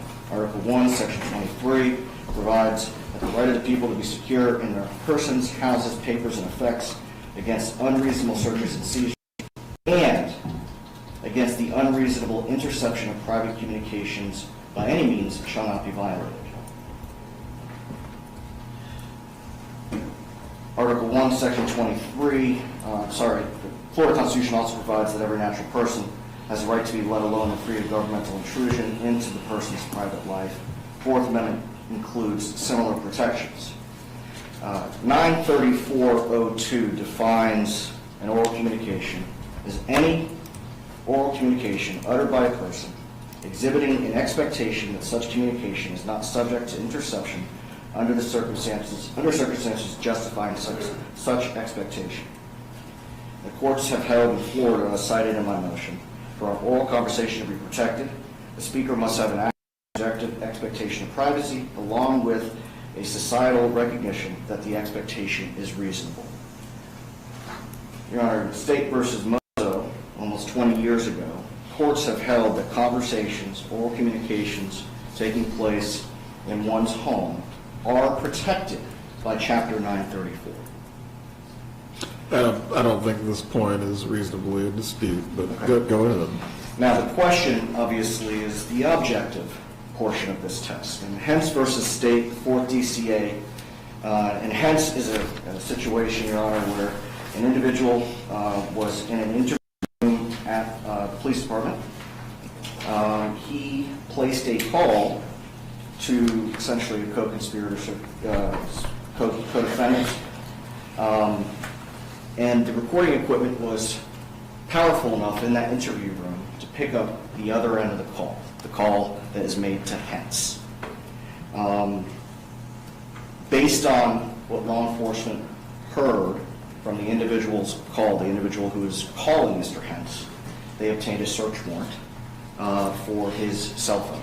And on that cell phone, they found images that are illegal to possess, as well as other evidence of a crime that the two of them engaged in. The Hentz court held that, and another important factor, Your Honor, Mr. Hentz was aware that the individual on the other end of the phone was at the police department waiting to speak to law enforcement. Court held that Hentz had a subjective expectation of privacy, and his expectation was one society accepts as reasonable. Now, one distinguishing factor I need to acknowledge that, but I submit it's not this positive, is that while Hentz did not know that the individual was sitting in a police interview room, whereas Mrs. Adelson knew that Charlie was in jail and had consented to her call with Charlie being recorded. But the oral communication that is protected by Chapter 934 that is at issue here are the conversations that Mrs. Adelson had after Charlie dropped off the call, when she believed the call was no longer being recorded. Conversation, at least with respect to the November 7th, is with her attorney and her husband. Both are confidential relationships. Doesn't the warning, though, about the recording almost directly speak to that issue where, I'll read the case that you've given me about Hentz. Although he knew his friend was at the police station, he never received an explicit warning about you may be recorded if you continue on this conversation. Correct, and I'm going to get to that, Your Honor. Go ahead. Thank you. The testimony, uncontroverted testimony, is that Mrs. Adelson believes she hung the phone up once she realized Charlie was no longer on the call. There's no evidence otherwise. And I don't think it is reasonable to require an individual in a situation like that, oh, I just had a recorded phone call, let me repeatedly hit the end button.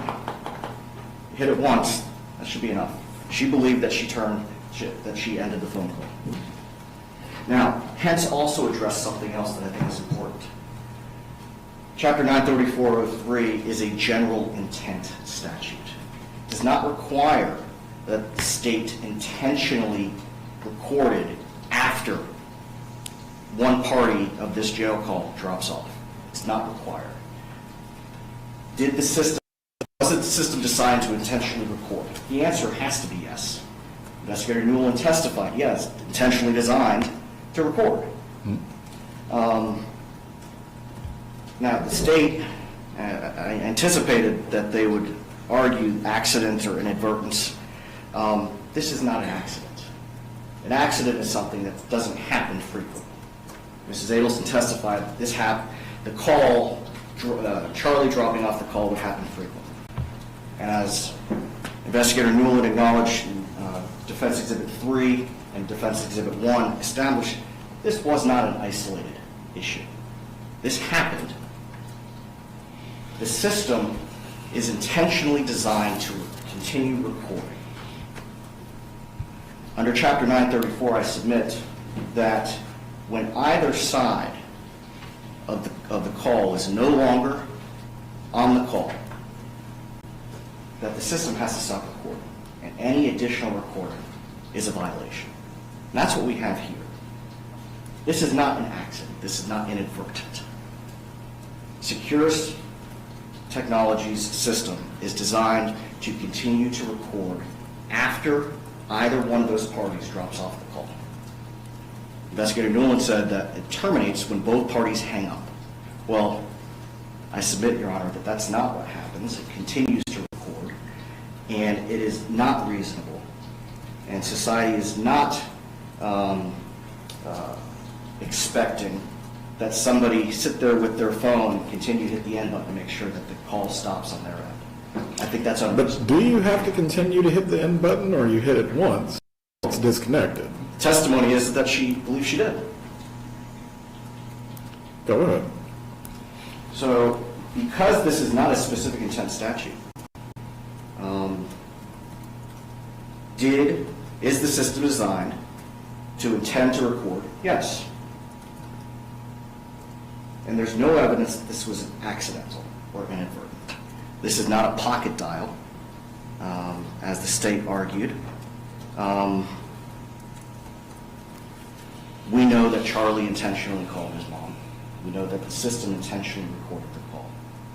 The state has not presented sufficient evidence to establish this is not a communication that society is, that there's a reasonable expectation that society would accept that this call is anything other than something that is entitled to the protection of 934 and the Florida Constitution. And we'll review the cases that were presented by both parties before making any ruling. I'll reserve on the ruling as to today. We'll take a brief 5-minute break before we get into the Arthur and Bond motion. We'll be in recess. Thank you.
Thank you.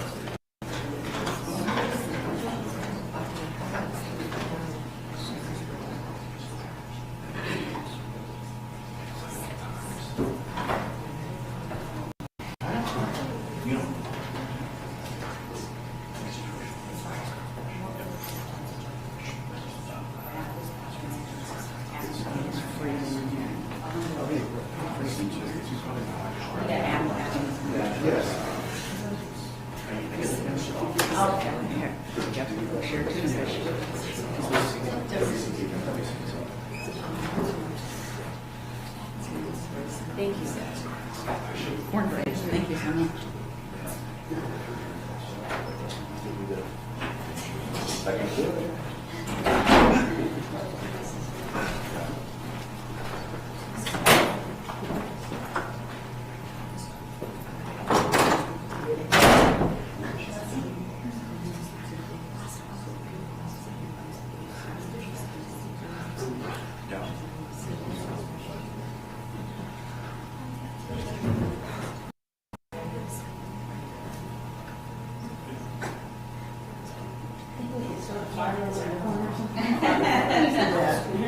That's why we're Charlie. I'm going to start wearing a trench coat. It's crazy. That's what I should do. Oh my goodness. I don't remember it ever being this cold in here.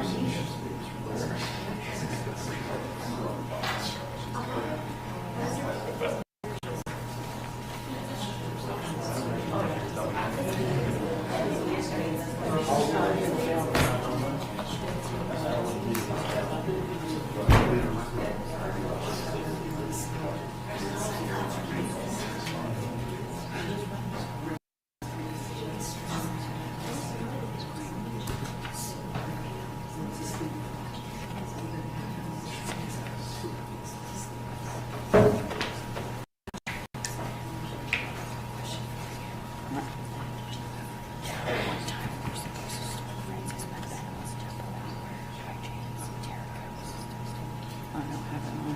I'm sorry.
Everyone can be seated.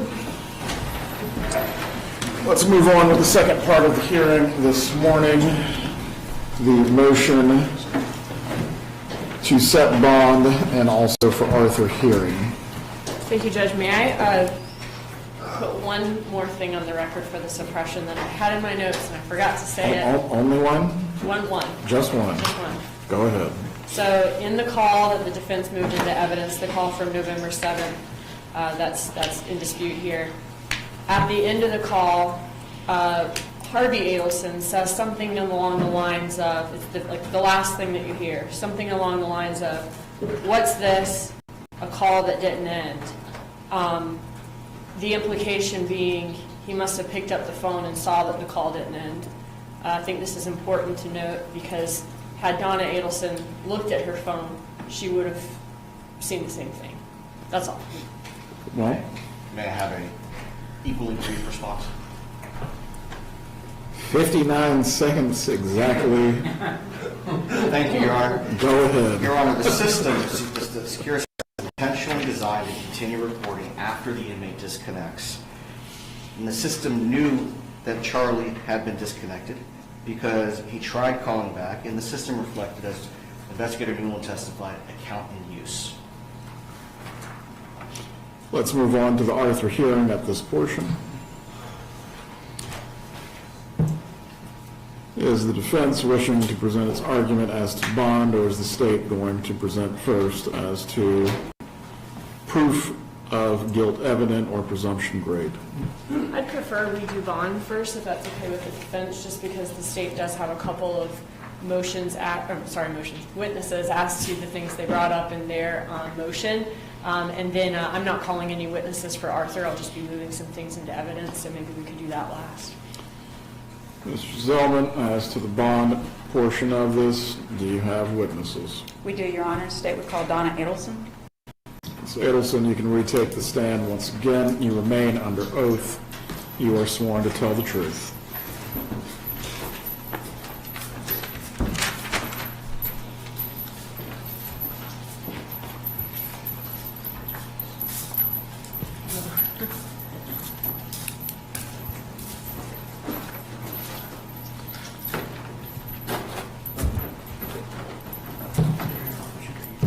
You may examine when you're ready, Ms. Fulford. Thank you, Judge.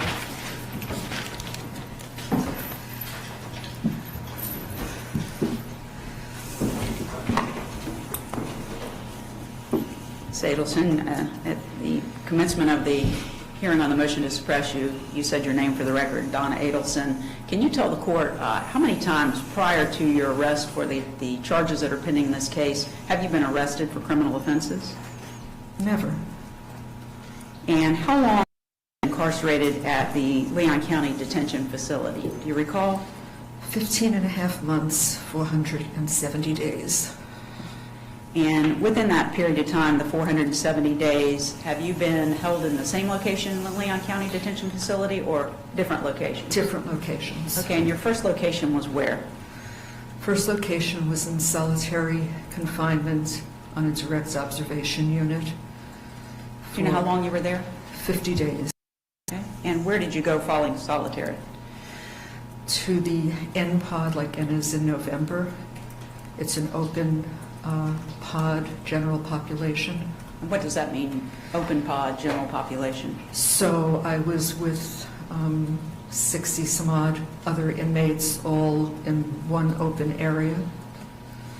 And you had beds in your room, I assume? There were each section's off about 10 women. So, and there'd be a cement wall, and then there'd be another 10 women and a cement wall. So it was fairly quiet, actually, even with that many women, because we were separated in small groups, so it wasn't that loud. Okay, and do you recall when you were taken out of the in like Nancy pod? Yes, in August, they said they had maintenance to do, and that we would be moved to the annex, which is a building outside of the jail. Okay, and so I'm not going to be specific as to dates, but you were arrested in November of 2023 in solitary confinement for 50 days to whatever date that took you to. January 9th. Okay, and then from January 9th all the way through some date in August of 2024. Correct. You were in like Nancy Pod. And then you said you were transferred to the annex. Can you describe the conditions inside the annex, please? So the annex is kind of a temporary type building. It's not a brick building. It's kind of like a temporary building, and it's and there are 66 women, all in bunk beds, all open.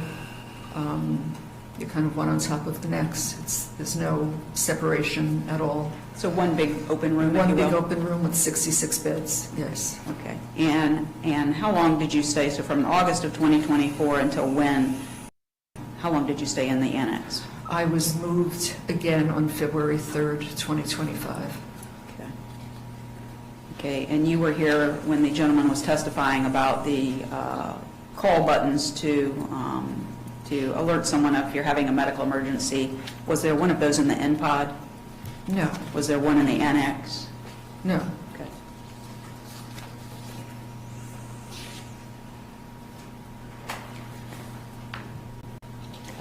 I'd like to start the motion for a bond that we filed in this case, as the court indicated earlier. One of the issues that we have raised are medical conditions that you're facing. So I'd like to start with your medical conditions and present some testimony to the court about those, okay? Okay.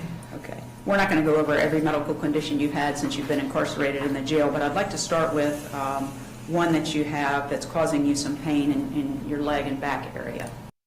Okay. Let me just start with this. Can you describe to the court the kind of pain and discomfort that you're having with this particular injury or issue? Yeah, I know what it is because I've had it in the past. It's sciatic pain, and I get like a pulling kind of shooting pain down my legs. Okay. And you said you've had it in the past. You mean prior to becoming incarcerated at the Leon County Jail? Yes. Okay. And during the course of time before you were incarcerated at the Leon County Jail, did you seek treatment for that condition? Yes, I did. And what type of treatment did you obtain for that? So I saw my orthopedist, and he gave me a steroid injection in my spine. Okay. How long were you suffering from the sciatic condition prior to becoming incarcerated? How long the last episode was? Before you were incarcerated in jail, for how many years had you been suffering with the sciatic issue? So no, I had it last about 10 years ago. I haven't had it all this time. Okay. But then it recurred a few months ago. Okay. And what was the treatment that you were provided prior to your incarceration for your sciatic condition? It was the steroid injection, and within 48 hours, it was gone. The pain was gone. It was amazing. And where did they do the steroid injection? Where is that in your body? In my spine. Spine. Okay. Is that an outpatient procedure, inpatient? Yes, outpatient. Outpatient. Okay. All right. And during the course of time that you've been in the Leon County Jail, did you start to experience the sciatic pain again? Yes, it did. And what did you do when you started to experience that pain? I wrote a sick call, and I went to see the doctor. Okay. Where do you get these sick call forms from? From the nurse. Okay. And when do you have the opportunity to see a nurse with sick call forms? Well, they come twice a day. They come in the morning and they come in the evening. Okay. And we'll get to what those times are at a later point. But if you don't get a form from a nurse, is there another way to obtain it that you're aware of? No, that's the only way I've ever gotten it is from a nurse. Okay. Do you recall approximately how far into your incarceration you started having the sciatic issues again?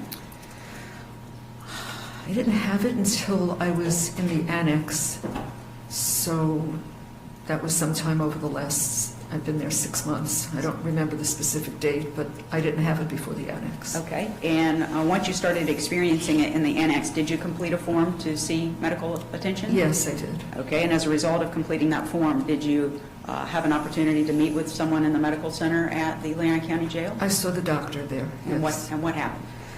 And I explained what I had, and she said, we do not treat that type of problem. We could offer you some Tylenol.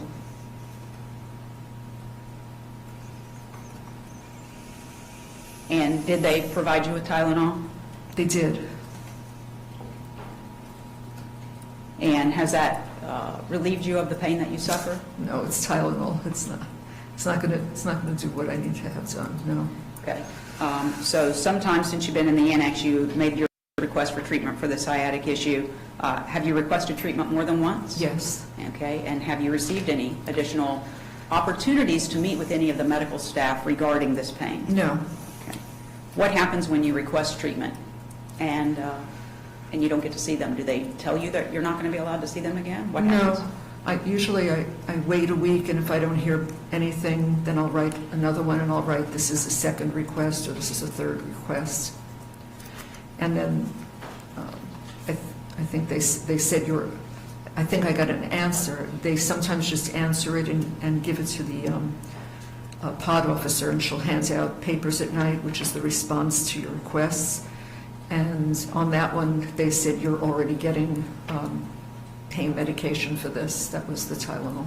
And the pain medication is just regular Tylenol? Regular Tylenol. Okay. At some point, did you have an opportunity to speak to someone in medical care regarding a way to resolve some of the pressure in your leg for use of a medical mattress? Yes.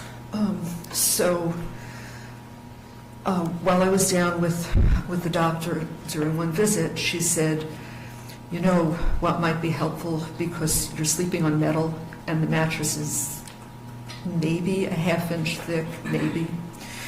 She said what would help is if I could get a medical mattress for you. I had never heard that term before, but I said, okay, if you think it'll help, that would be great. And she left the room, she went into another room, and then she came back in and said, yeah, I thought that would be a good idea, but they don't have it here. So my best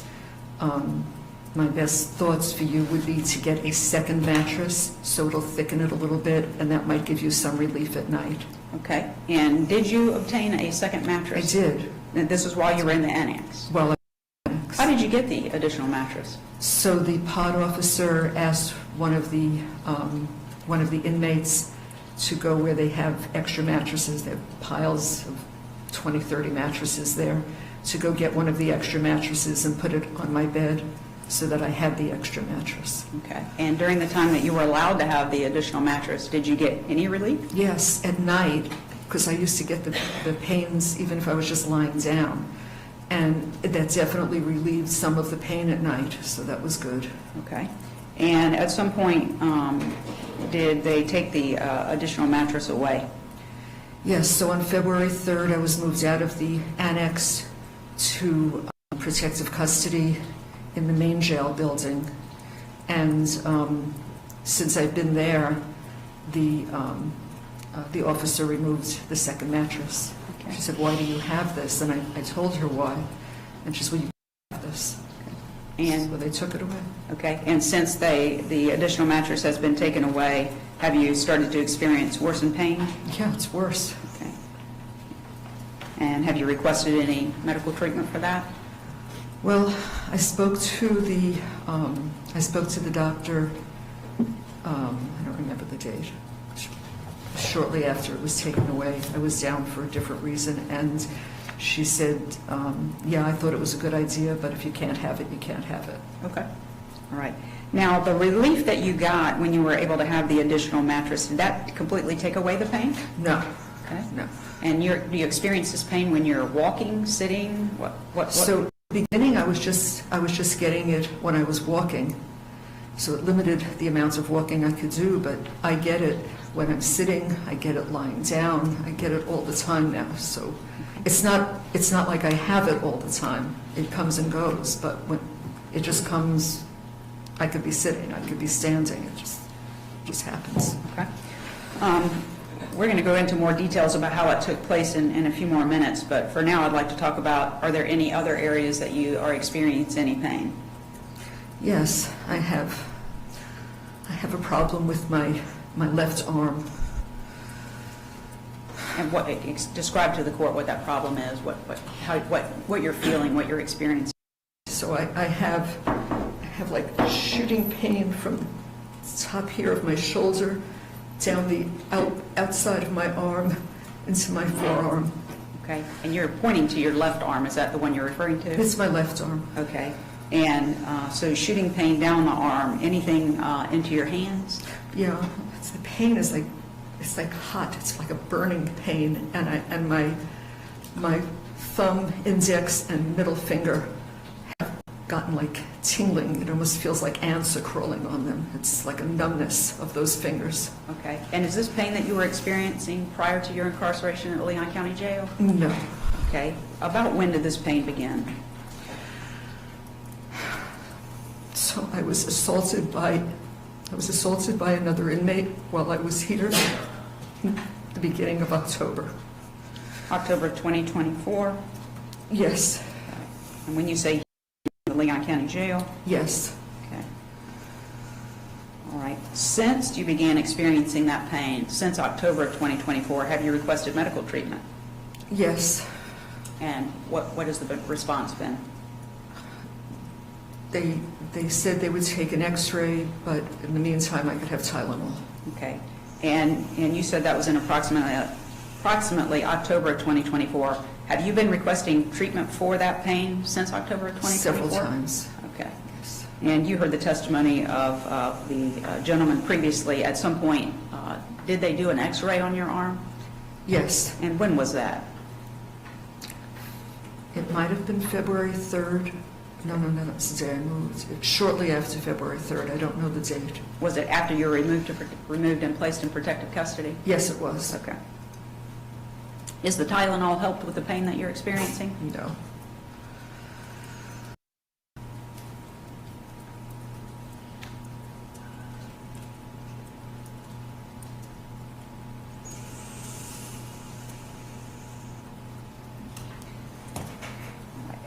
After they performed the x-ray, were you called back into the medical unit? It was for another reason, but they did call me, and they told me that that the x-ray showed no fracture. Okay, no fracture. That's what they were looking for. That's what they were looking for. Did they offer any type of physical therapy for your shoulder, anything at all? No, I asked if they could do anything for it, and they said no. Okay. Tylenol.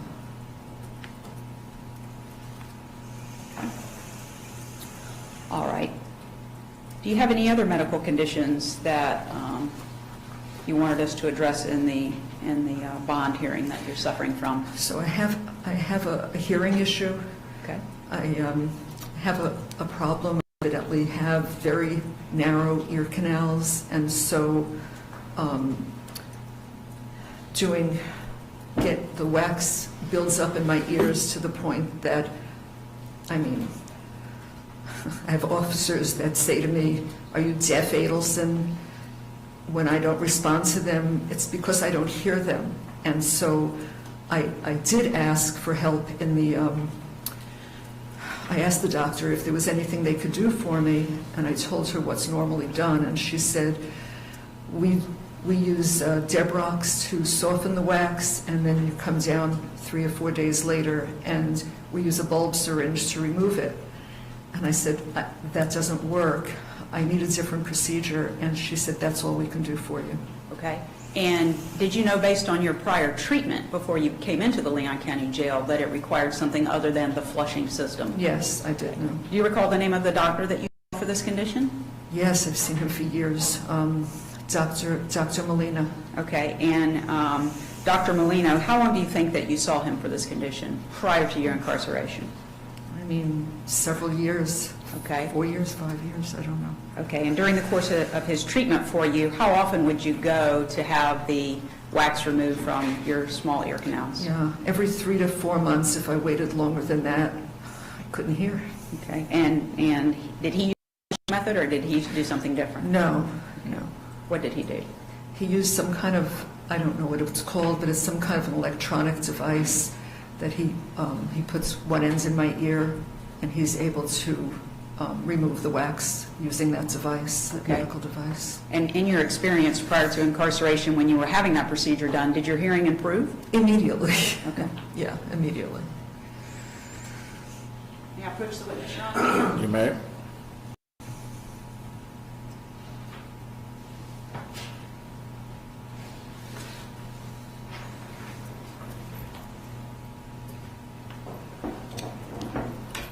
Mrs. Mrs. Adelson, I've shown you what the defense has marked as Defense Exhibit 1 for purposes of this hearing, and it's a report from Dr. Molina, your doctor. Could you review that just to yourself for a moment?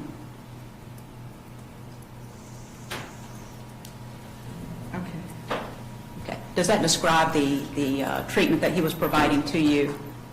Yes. Okay, and it includes a recommendation that you continue to receive the same treatment, potentially with another ENT in Tallahassee, is that correct? Yes. Okay. This time the defense would offer Defense Exhibit 1 into evidence. Any objections to Defense 1? No, sir. Defense 1 is admitted. You may. Thank you. During the time that you have, without disclosing any of the conversations, of course, but during the course of the time that you have met with counsel at the jail, have you had difficulty hearing us while we're trying to discuss your case with us? Yes. And what about over the telephone? Are you experiencing difficulty hearing us in that way? Yeah, the telephone is a problem. Okay. Have you actually gotten in trouble by some of the guards at the jail because they've instructed you to do something and you weren't able to? Yes. Has that happened on more than one occasion? It happens on several occasions. Okay. And have you experienced over the course of your incarceration that your hearing is getting worse and worse? Oh, yeah. Okay. All right. This is not a significant, I'm going to move on to something else now, and this is not a significant injury, but I did want to address this with respect to the type of medical care that you are getting at the jail. Did something happen to you recently where you cut your arm? Yes. Okay. Tell the court what happened, please. So I was walking past the washing machine on my way to the restroom, and I bumped into there's like a metal bracket that holds the washing machine in place, I guess, and it was my fault. I bumped into it. And what happened? So I cut my arm pretty badly. So what did you do after you cut your arm? So timing was it's kind of interesting because the med nurse was there doing morning meds. So I got onto the bleeding wouldn't stop. It was just pouring out. And so I figured I'll get on the line with the other girls and I'll speak to the med nurse. So I waited my turn and I got to the med nurse and she says, "Whoa, what happened to you?" And I said, "My fault. I just bumped into the machine and I cut myself." So she looked at it and she said, "Yeah, that's a problem." I said, "Yeah, can I get a Band-Aid or gauze or something, some antibiotic cream?" She said, "Yeah, I don't have any antibiotic cream and I don't have a Band-Aid." So I looked at her and I said, "Well, what should I do?" She said, "Well, why don't you use your toilet paper and put it on there?" I said, "But it's gushing. I can't put toilet paper on there." So one of the girls saw me and she said, "Oh my God!" And she came running over and she opens up a sanitary napkin and she put it on there so that it was filling the sanitary napkin with blood. And so another girl came over. She took the bloodied one away and she gave me hers too. And I was applying that. I said to the nurse again, "I'm not going to be able to stop it holding this. Isn't there something you can do?" She says, "The best I could offer you would be to fill out a medical request form." So I said, "You want me to do that now?" She said, "Yes." I said, "Okay, can I have a medical request form?" She says, "Oh, I don't have any." I said, "Well, what am I supposed to do?" And she said, "I don't know what to tell you." She's maybe the night nurse. Okay. So this was just a couple of days before you were transferred to protective custody, correct? Correct. Okay. But do you recall that it was on Saturday the 1st of February? It was a Saturday morning, yes. Okay. And so about what time of morning would this have been if this was the morning med nurse? It could have been 9 or 10, Okay. somewhere in the morning. Okay. And when she told you that she didn't have any sick call forms for you to request a Band-Aid and you would need to get it from the night nurse, approximately what time does the night nurse come? So the night nurse comes anywhere from 11:30 to 2:30 in the morning. 11:30 p.m. to PM. to what time? 2:30 a.m. 30 a.m. Right. And in the meantime, you were supposed to use the feminine pads? I called my husband. He told me to elevate my arm, to wash it, to try to wash it frequently, just to keep my arm up. And that's what I did. And one girl brought over toilet paper, but that was sticking to the wound, so that wasn't good. So I kept borrowing sanitary pads to hold it. Okay. And at some point, did the night nurse come? Yes, she came that night. Okay. And what happened when she got there? She didn't have a Band-Aid either. Okay. She didn't have antibiotic ointment either. And I said, this has been going on since early this morning. Judge, I'm sorry to interrupt, but I just turned around and noticed that some of the state's witnesses have re-entered the courtroom. We had previously invoked the rule for the bond proceeding. All right. For anyone who is here to testify concerning bond, please step outside the courtroom. Ms. Dugan, is any witness you're intending to call currently in the courtroom? I don't see any. I'm calling Miss Wilson and Deputy Collins. Please continue with your examination, Ms. Fulford. Thank you. So the night nurse came, and the night nurse didn't have a Band-Aid either? No antibiotic, no Band-Aid, and no, the form that I was told to ask her for, the sick call form. She said, I don't have them, we haven't had them in a while. The night nurse? The night nurse. So how were you supposed to request, according to the night nurse then, how were you supposed to request assistance? So I was actually fortunate because there was a sergeant with the night nurse. She accompanies the nurse when she comes there. And she took a look at what I looked like, and the night nurse said, yeah, that's a problem. And so the sergeant said, I'm going to make sure you get a Band-Aid, and I'm going to make sure you get a form. You'll get it by tomorrow. When I go back with the night nurse, she said, I'll run some off on the machine, some copies, and I'm going to make sure that you get it. And did she? The next morning. Okay. The next morning I got it. From the sergeant? From the sergeant, yes. Okay. You got the Band-Aid and the call nurse? Yes. Call form? The call form. Okay. May I approach the witness, Your Honor? You may. Yeah. Ms. Adelson, I'm showing you what the defense has marked as Defense Exhibit 2. Do you recognize what's in that photograph? Yeah. And what is that?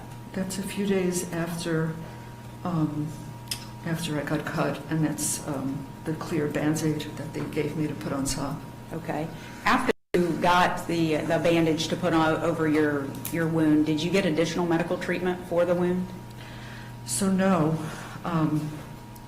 not then. About, I don't know how many days later, but when I went down to medical a few days later, they said, how long are you wearing this bandage? And I said, I don't know, 4 or 5 days, whatever it had been.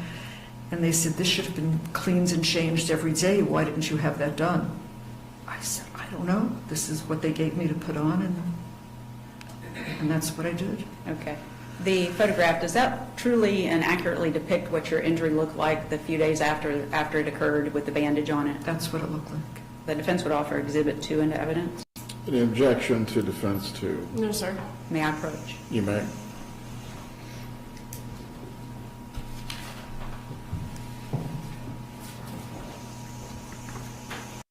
And at this follow-up visit, then, did they change your bandage and clean the wound? They cleaned it, and they put antibiotic cream on it, and Okay. they changed it, yes. And did you get any additional treatment for the wound?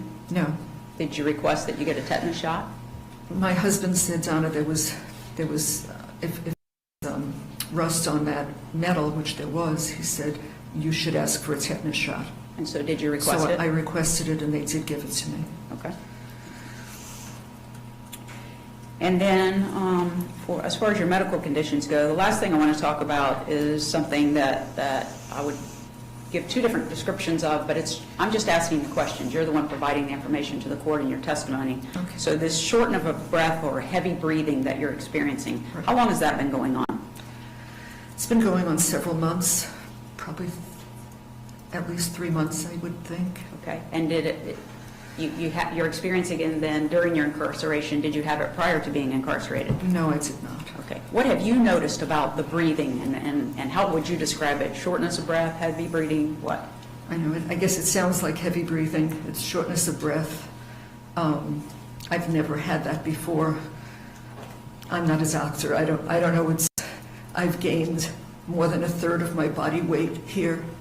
The diet is all carbs, no protein, and when you get spaghetti with mashed potatoes, cornbread, and white bread, that's your dinner. It's very typical of what we get. And we have had no exercise at all. We're confined, especially in the annex. The annex, we've been confined to our beds almost all the time. Once in a while, we get a pod officer that lets us walk, so you can walk in a circle around the girls' beds. But otherwise, there's no, even if you want to get off your bed and just try to do stretches or wall push-ups or anything, she says, this is not an exercise room, there's no exercising here. We don't get taken outside.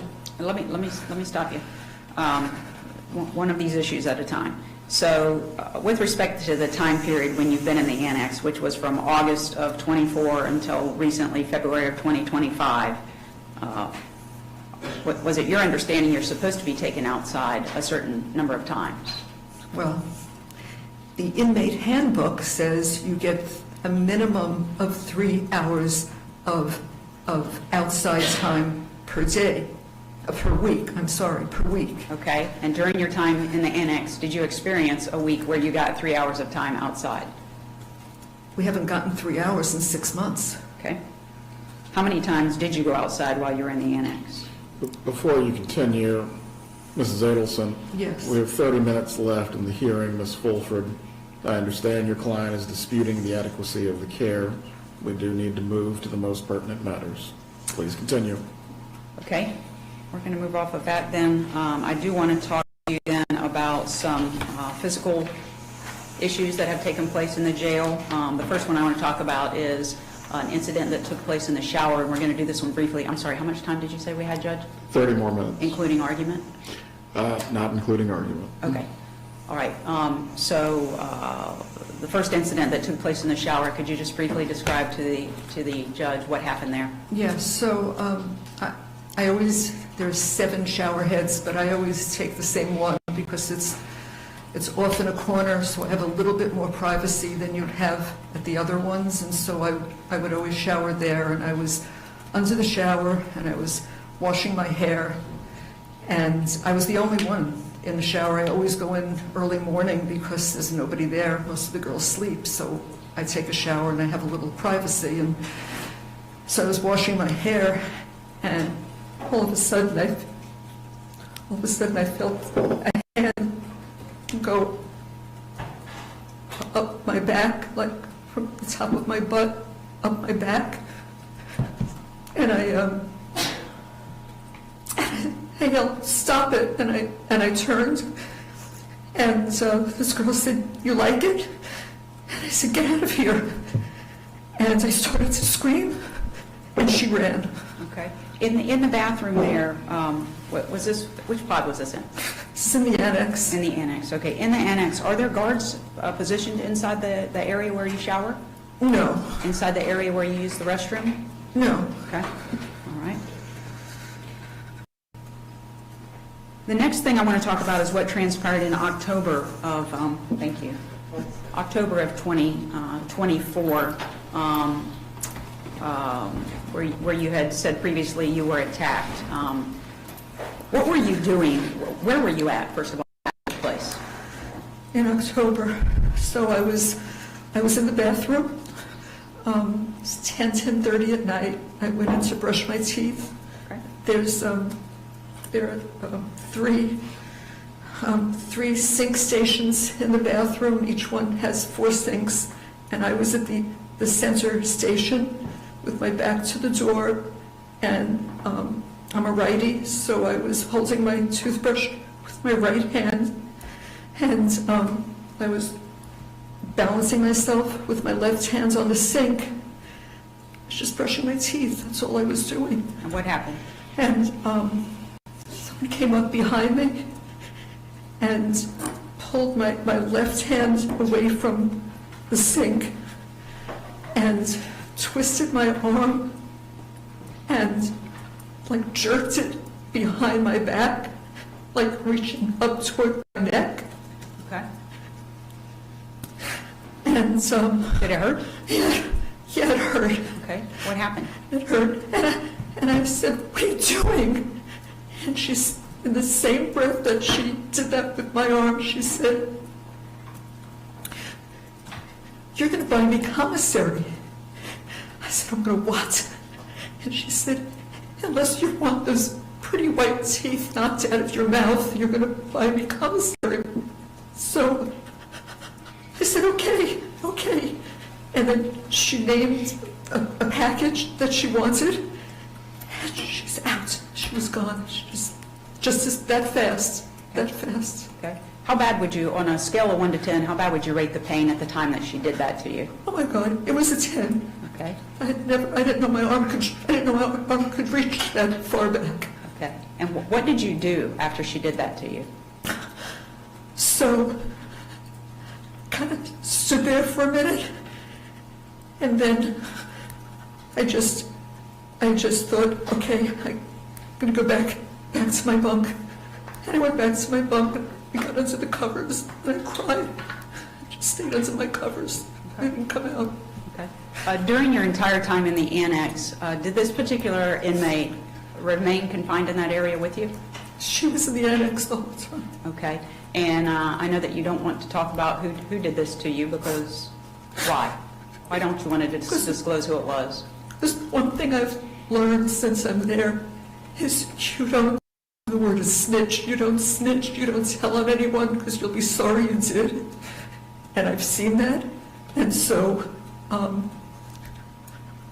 didn't even tell you for a while. I wasn't going to tell anybody. I didn't want to tell anybody. I didn't want. She's a big woman, and I was afraid of her. Okay. Approximately how tall would you say she is compared to you? She's over 6 feet, Okay. over 200 pounds. She's Okay. a very large woman. Okay. Were you afraid of her? Yeah. Okay. Yeah, I was after that. Okay. And you said that she demanded that you were going to start getting her weekly commissary. Did you do that? Yes. Okay. Let me, can I have just one moment, Judge? Go ahead.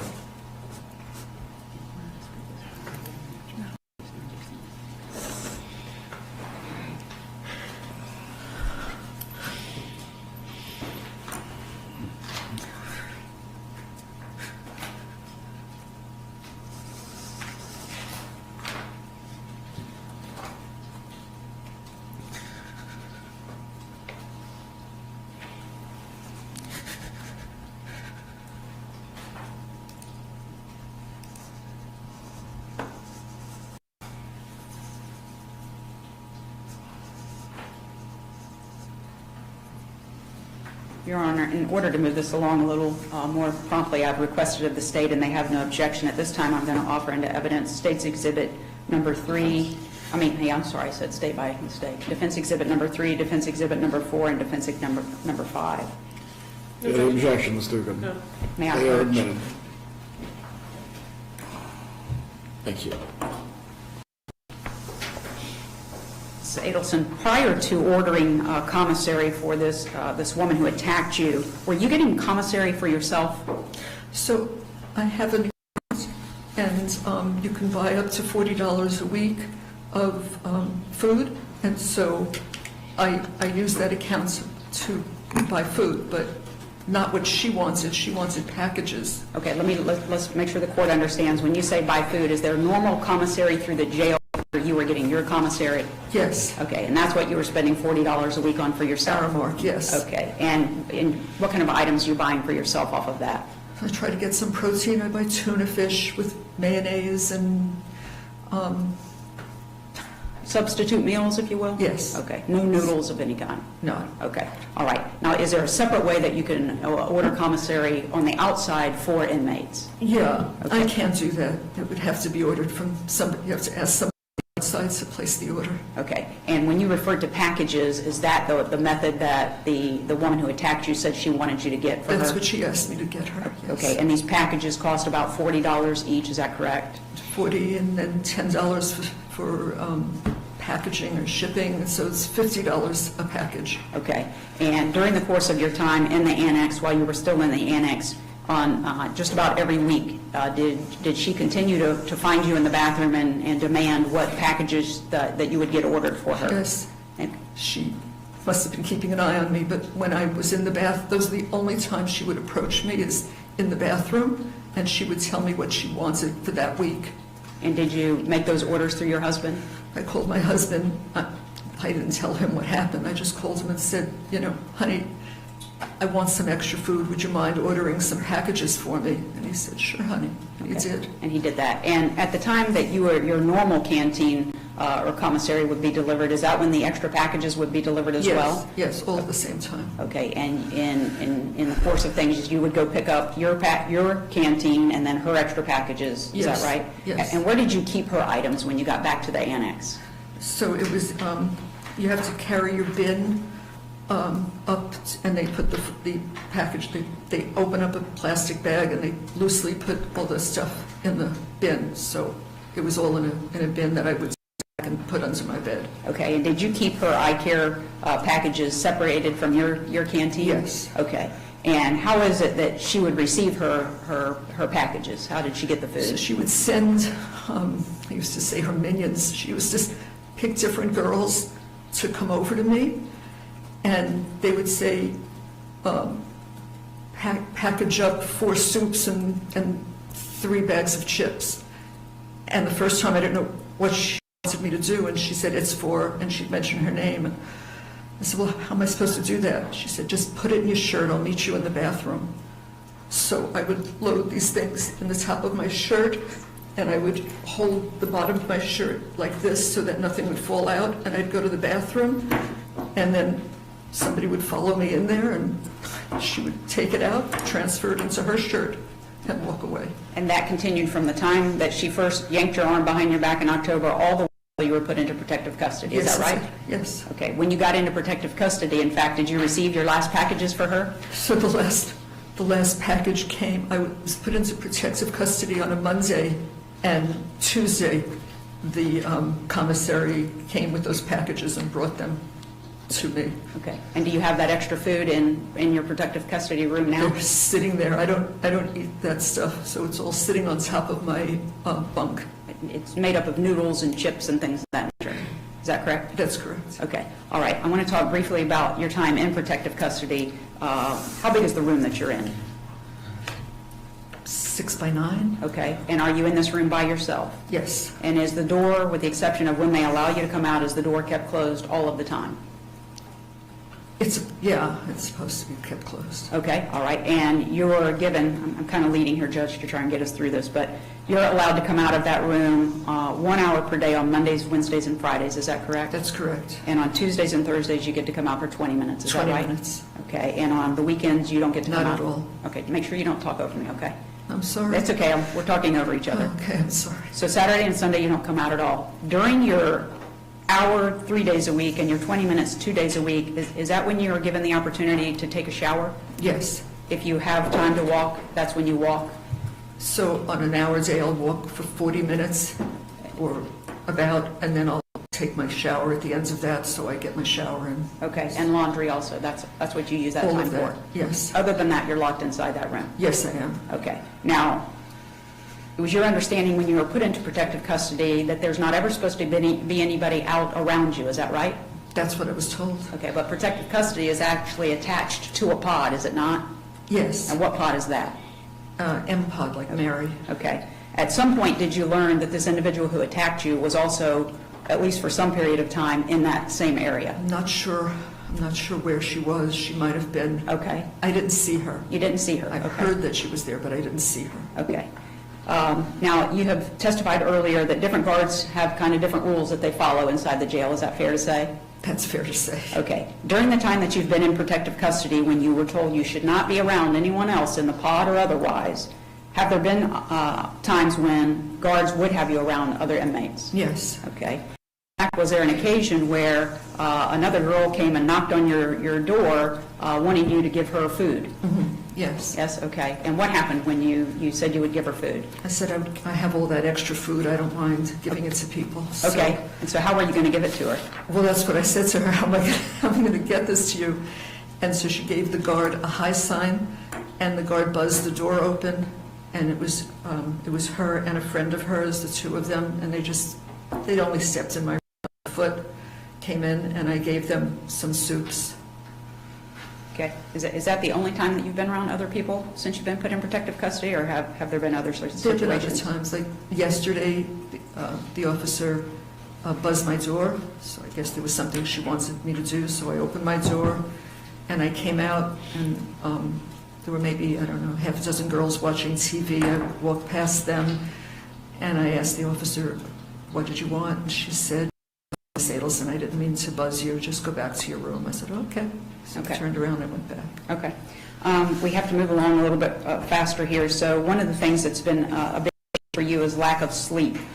So we're going to just kind of go through this quickly for the court. But you testified previously that the nighttime medications come between 11:30 p.m. and 1:30 or 2 a.m. Is that correct? Yes. Okay. And part of the nighttime medications that you get, is there something in there to assist you to go to sleep? Yes. Okay. And then you get the medication. About how long after that is it before you can go to sleep? From the time I get it, probably a half hour. Okay, all right. And what time are you woken up for breakfast? Between 3 and 3:30. Okay. Last night was 3:10. Just within that half hour range is when it comes. Okay, and once you're woken up for breakfast, are you capable of going back to sleep? No.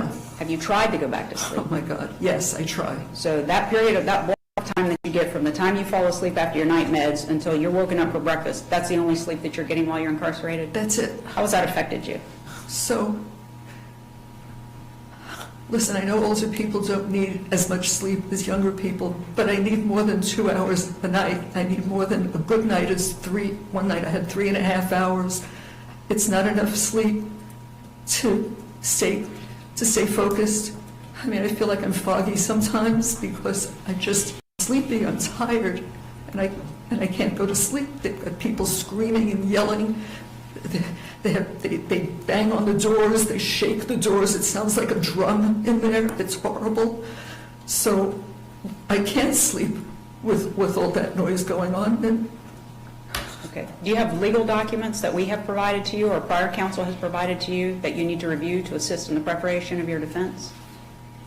say that to me again. Sure. Do you keep legal documents with you that you're supposed to be reviewing to assist to prepare for your defense? Sure, I've got two bins full of them. Okay. Are you having difficulty completing the tasks that we're asking you to do because of your lack of sleep? Yes. Okay.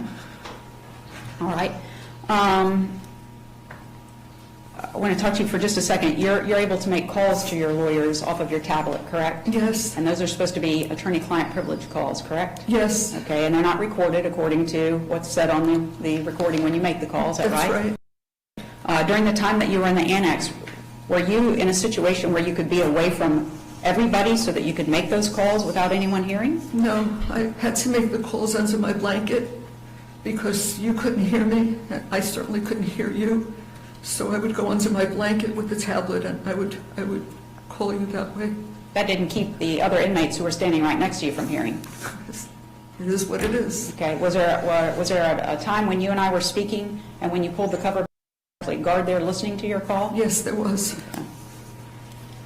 And during the time that you and I are having conversations, do you also experience the same kind of problems with the phone that you had heard that Charlie had while talking to you, where the calls are dropped, etc.? We've had it numerous times. Okay. Are there times where we're not able to hear each other on the phone calls? Yes. Is there static on the phone calls? It's static, and now you've been complaining because I have this shortness of breath, so you say I'm breathing very heavy, and it's hard to hear me. Okay. So it's difficult. All right. Let me ask you a few questions. We're requesting that His Honor allow you to be out on bond pending your trial so that you can assist in the preparation of your defense. if His Honor ordered that you reside here in Leon County and not leave Leon County until the conclusion of the trial, would you agree to do that? Yes, of course. If he placed you on an electronic monitor, would you agree to take that? Yes. Okay. If he required that you have a curfew from 7 o'clock at night until 7 o'clock in the morning, would you comply with the curfew? I would do that. Do you have the ability to do these things? Yes. Okay. You have the ability to get housing here in Tallahassee where you could live with your husband? Sure. Okay. And if he said that, you know, you can leave outside of the curfew, you can leave to go meet with your lawyers, medical appointments if you need medical appointments, coming to court, those type of things, would you comply with those orders as well? Yes, I'd be grateful just to get a night's sleep. It would be great. Okay. If he ordered that you had to surrender your driver's license during the pendency from now until the end of the trial and not drive, would you agree to comply with that? Yes, I would. Have just one moment, please.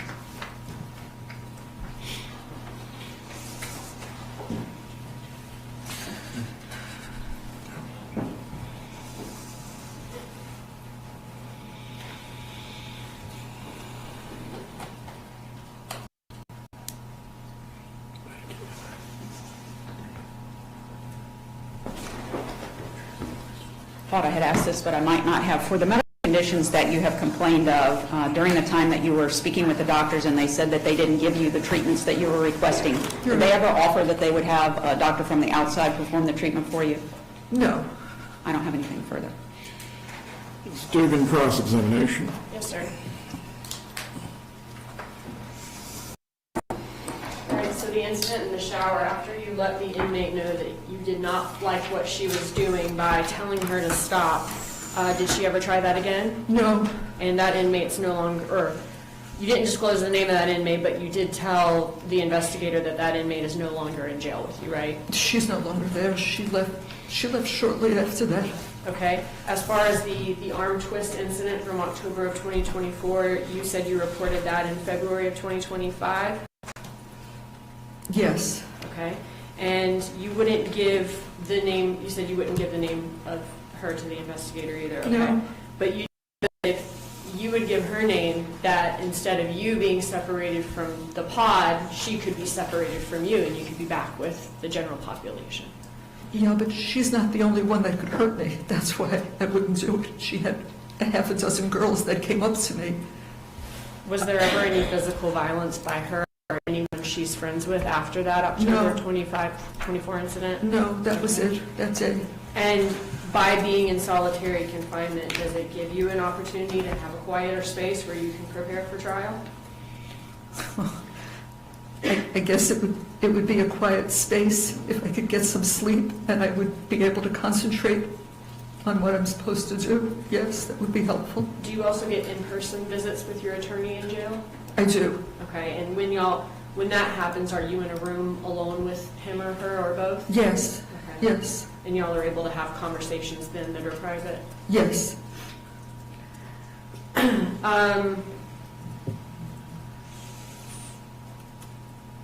For the sciatic nerve, in December of 2024,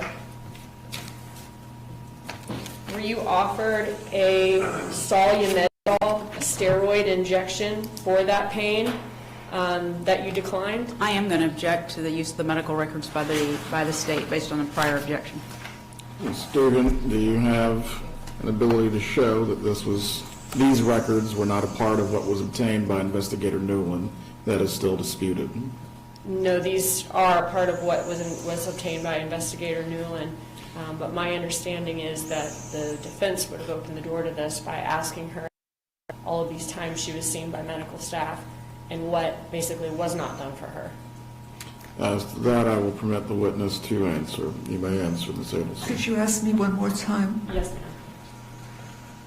For the sciatic pain that radiates down your right leg, were you offered a Solumedrol, a steroid injection, and then after that a Medrol, so a steroid dose pack, that you declined until you were able to speak with your physician? No. I told her that in the past I had gotten a steroid injection in my spine, and she said, we don't do that. I could offer you, and it It was a Medrol dose pack, I think. A She said, Medrol I can offer injection? you that, but we don't do that. And having had sciatica twice in my lifetime, I know what's been done each time, and I know that worked. And so she said, we can't do that. We don't offer that. You would need to see a specialist for that. Okay. I'm going to show you this page at the encounter from December 13th, 2024 at 3:22 p.m. Does it say, offered patient a Medrol injection and then starting tomorrow a Medrol dose pack? Patient requests to decline until she can speak with her physician. I don't know what a Medrol injection, but she told me they don't give steroidal injections in the spine. She says we don't do that. And I don't recall her offering an injection. I do remember she said I could give you other medication. But I've been there. I've done that. I know what happens with sciatica, and I know what needs to be done. That's not going to be the answer. For your arm and shoulder pain, isn't it true that you reported you had mild pain in your left arm and shoulder? No, I heard a gentleman say that before. I couldn't believe it. I told you that I had severe burning pain down the outer part of my arm. I never used the word mild pain. So I don't know where they got that from, but that's not what I said. Okay. I'm going to show you the encounter from February 3rd, 2025 at 2:29 p.m. Under musculoskeletal, does it say positive for left upper extremity limited ROM, range of motion, comma, mild pain? That's what it says, but that's not what I said. No way is that pain mild. And so that's just what the doctor would have written down, but you're saying that's not what you told the doctor or nurse? I did, had that been given to me and I read it and I had to sign it, I would say I never said this. But I'm telling you, I never said mild pain. Okay. It's shooting hot pain down my arm. For that injury, you did have an x-ray. They did go over that x-ray with you and let you know that there was no fracture or dislocation. There was no fracture, that's what she told me. I didn't think it was a fracture. No. Or dislocation of your shoulder or arm? No, there's just pain. And they also went over your chest x-ray results with you to let you know that your chest x-ray appeared clear? Yes. Okay. You ultimately received the Band-Aid and Neosporin for the cut on your elbow? Yes, I got that on Saturday. When did I get that? On Monday? Okay, so within a day or two of the cut occurring? Yes. And you said that if you are given a bond, you will reside in Tallahassee, you will follow court orders, but when you were afraid of being arrested around Charlie Adelson's trial, isn't it true that you hoped that you could get to the airport before you were arrested? I wasn't afraid of being arrested. What were you trying to get to the airport in time for? In that jail My cell?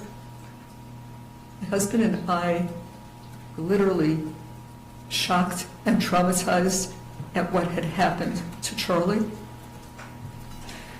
And he said, we need to just get some peace. We need to catch our breath. We're going to go away somewhere. And I thought it was a good idea because I couldn't think straight. I really couldn't think straight. I was so upset, and so was he. And it was his idea. He said, sweetheart, let's go, just get away. We're going to just get away somewhere so we can have some time to think. Okay, so your testimony is that you weren't trying to go to Vietnam because you wouldn't be able to be extradited from there. So my husband actually had said, we've been to Vietnam before with friends. We were on vacation, and it really was like a place of peace. And so he said, if we go to a non-extradition country, then if the law enforcement decided that they wanted to arrest you or me, whatever, both, he said, we won't be sitting in a foreign prison waiting months to go back. we can buy a ticket and we can go home. And my understanding was that I could go home and I could turn myself in if that's what they wanted. Okay. But you were hoping to make it out of America in time before you were arrested, right? I wanted to get away. He wanted to get away. That's what we wanted to do. And it wasn't, we spoke to our attorneys. I asked them. They said there's no pending. We purposely called them to make sure it was legal to do it. And they said there's no, what were their words? There's no pending charges and there's no warrants. So you want to go, go. And so you ask your attorneys and they tell you that, I'm going. But Dan did tell you, as you say in the jail call, that knowing what they're thinking up there, I don't know if you'll make it out in time. I really don't. But that he said you might, or you might get to the airport and they'll stop you. It could happen. That's what he said. Right. So you went to the airport knowing that they could stop you at the airport. You could end up being arrested. Yeah, that's what Dan said. Right. And when you were looking at places to go a couple of days after Charlie Adelson's trial, you were specifically looking, though, for countries that did not have extradition with the U.S. For the reason I just told you. Right.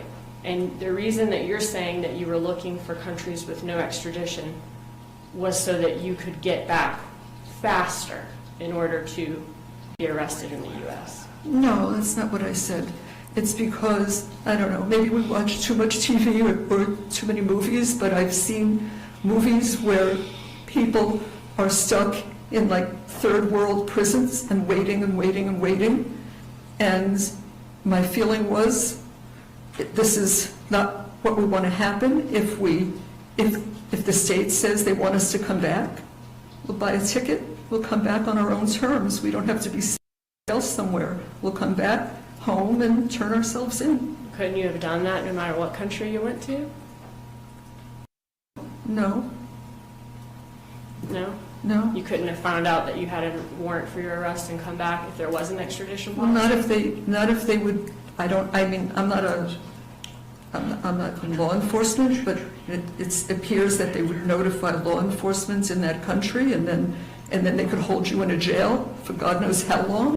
And I didn't want that to happen. So he said, well, that's why we'll do it this way, honey. That way, if they do notify us, so we get a phone call from our attorney or from law enforcement, then we'll buy a ticket, we'll go home. Okay. And so it would have been on our terms. That was the point. That was the reason that he thought that was a good idea. And your Before you continue, Ms. Dugan, we are over time. If you please can get to your most pertinent questions. Yes, sir. I guess your testimony ultimately, though, is that you were not trying to go to a country with no extradition because you were trying to avoid being held accountable for this charge. That's your testimony? I didn't do this. Okay. Being held accountable for this is not what happened. Being arrested for this case. Being arrested? Right. That was not what you were trying to avoid by trying to go to a non-extradition country. We were trying to get our heads on straight and just breathe. That's all I have. Thank you. Any redirect examination for Mrs. Adelson? Just one question, Judge. You may proceed. The testimony was you were offered an x-ray. You were never offered an MRI for your shoulder, were you? No. Thank you. You may step down, Mrs. Adelson. Deputy, please assist her to her seat.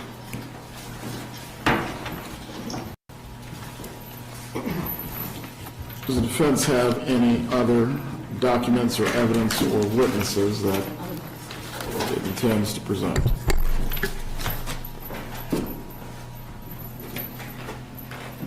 I don't have any other witnesses that I want to present. We did file a request to take judicial notice of the motion and order in the Adam Frash case where a request was made in a charge of first-degree murder for a bond for Mr. Frash, and that was granted. Has Your Honor had an opportunity to review that? I did. The records of the circuit court They don't have to be judicially noticed. What the other judges have done in the past certainly are a matter of record. Procedurally, we are in a different posture than Dr. Frasch was, than your client, but any argument that you believe is reasonable, you may make concerning it. Okay, the only other thing I wanted to do, Your Honor, is as an officer of the court, I wanted to represent. We attempted to obtain a copy of a no-fly order because that letter was received after Mrs. Adelson was taken into custody, and the only response we were able to get was that there's not from the U.S. Department of Homeland Security Traveler Redress Inquiry Program, was that there's not an open dispute of a no-fly order, so I didn't want there to appear to be a misrepresentation by myself in the motion and us not being able to present anything to the court. That's as much as they would say in response to our request. And then finally, I was glad to see that Mr. Google here is present, and I'm sorry I don't remember he's under sheriff, I think now, Mr. Google, in charge of the jail, and I just wanted to represent to the court that I did inquire about outside care, and the reason I questioned the witness about additional care from other doctors is I did inquire as to whether we could have her taken to see other doctors to get treatment that she could not get in the jail, and Mr. Google advised me that with a court order that could take place, but we were never advised that without a court order she was able to get medical treatment that she was requesting.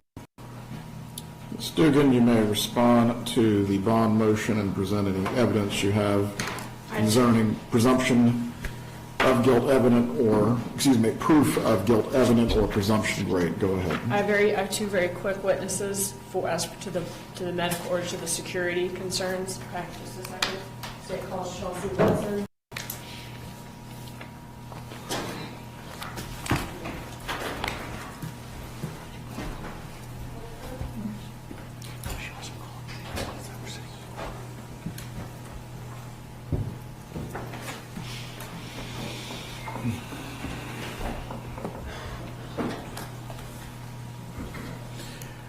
We're going to take all of it, but you can collect it for now. Please raise your right hand, ma'am.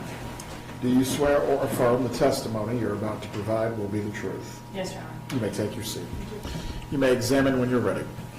Will you state your name and spell it, please? Chelsea Wilson, CHELSEAWILSON. And where do you work? Leon County Sheriff's Office. What do you do there? Specifically, I am assigned as criminal investigations for the jail. All right. Did you investigate an incident reported by Donna Adelson in February of 2025? Yes. That occurred back in October of 2024? Yes. And was that the incident where she said that an inmate twisted her arm in the bathroom area and told her that she wanted the canteen? Correct. Okay. Is there any video footage in the area where that took place? No, not in the bathroom. Okay. Did she disclose to you the name of the inmate? No. Did she disclose whether the inmate had ever been violent again, or anyone that is somehow related to the inmate in custody as far as being a friend or family member?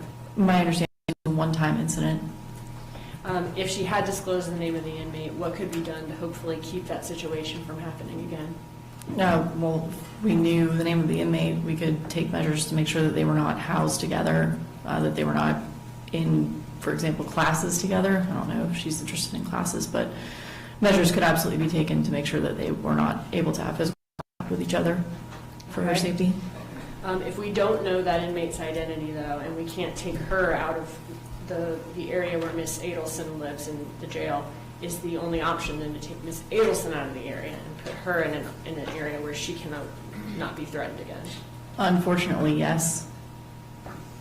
And did you let her know that? And if so, how did she respond? I did. During the investigation, trying to get the inmate's name who twisted her arm, I did explain to her that I would be able to move her back into a pod where she's able to move around more, where she's able to be social, for example. And her response essentially was that she felt, although she's not able to move around much in protective custody, she felt safer there, and that it does give her a little bit more peace and quiet to review legal materials for her upcoming trial. That's all I have. Thank you. Cross-examination. I don't have anything. You may step down. Thank you, Your Honor. State calls Bobby Collins.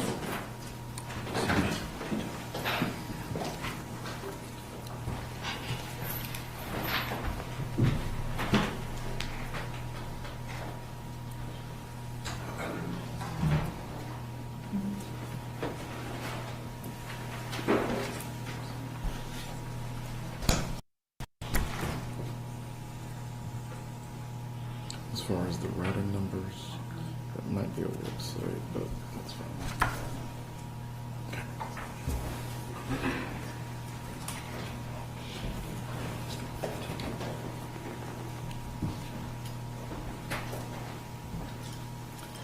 Please raise your right hand, sir. Do you swear or affirm the testimony you're about to give today will be the truth? Yes, I do. You may take your seat. You may examine when you're ready. Will you state your name and spell it for us, please? Lieutenant Robert Collins, Robertcollins. Thank you. And can you tell us where you work and what you do there? I'm assigned at the detention. I oversee the classification unit. Okay. How does the jail, the Leon County Detention Facility, handle when inmates are pressuring or threatening to buy them food from canteen? Well, we interview the inmate, we gather information, providing what information that they give us. We will separate them out of harm's way and place the inmate separation, possibly follow up with incident reports or disciplinary reports. Okay. And is there always an officer in every pod that an inmate can report an incident to, whether it be a security issue or a medical issue? Yes, at all times. Okay. Have there been any allegations made to the officers at Leon County Jail by Donna Adelson about any type of financial shakedown or threat in exchange for canteen, aside from the one made this month regarding the arm twist in exchange for canteen? Not that I'm aware of. I only reviewed 2 incidents reports from February 3rd. Okay, those were the ones made this month on February 3rd? That is correct. Okay, and those were the incidents that the defense cited in their motion? Correct. Okay, that's it, thank you. Cross-examination. I don't have anything, thank you.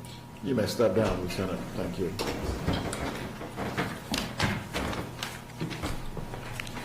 Stugan, do you have any evidence that you wish to enter pertaining to the Arthur aspect of this? I do, Judge.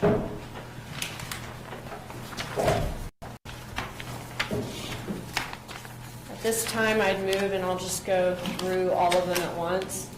State's Exhibit 1, which is the probable cause affidavit for Donna Adelson. State's Composite 2, which are the transcripts from Charlie Adelson's trial, which Your Honor presided over. State's Exhibit 3, which are a PDF of slides from Chris Corbett's PowerPoint presentation that only feature the analysis of Donna Adelson's travel the night of July 18th, 2014.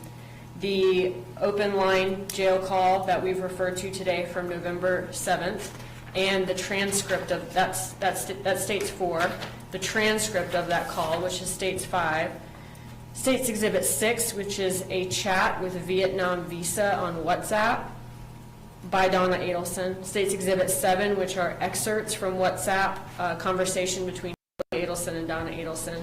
And then finally, State's Exhibit 8, which is a letter from the Markel family to the court, which defense has reviewed regarding their wishes for bond.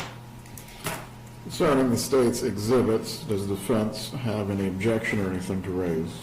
With respect to State's Exhibits 4 and 5, renew our objection, as we believe the call should be suppressed, as well as the excerpt from the call and the transcript. So we would object on that basis.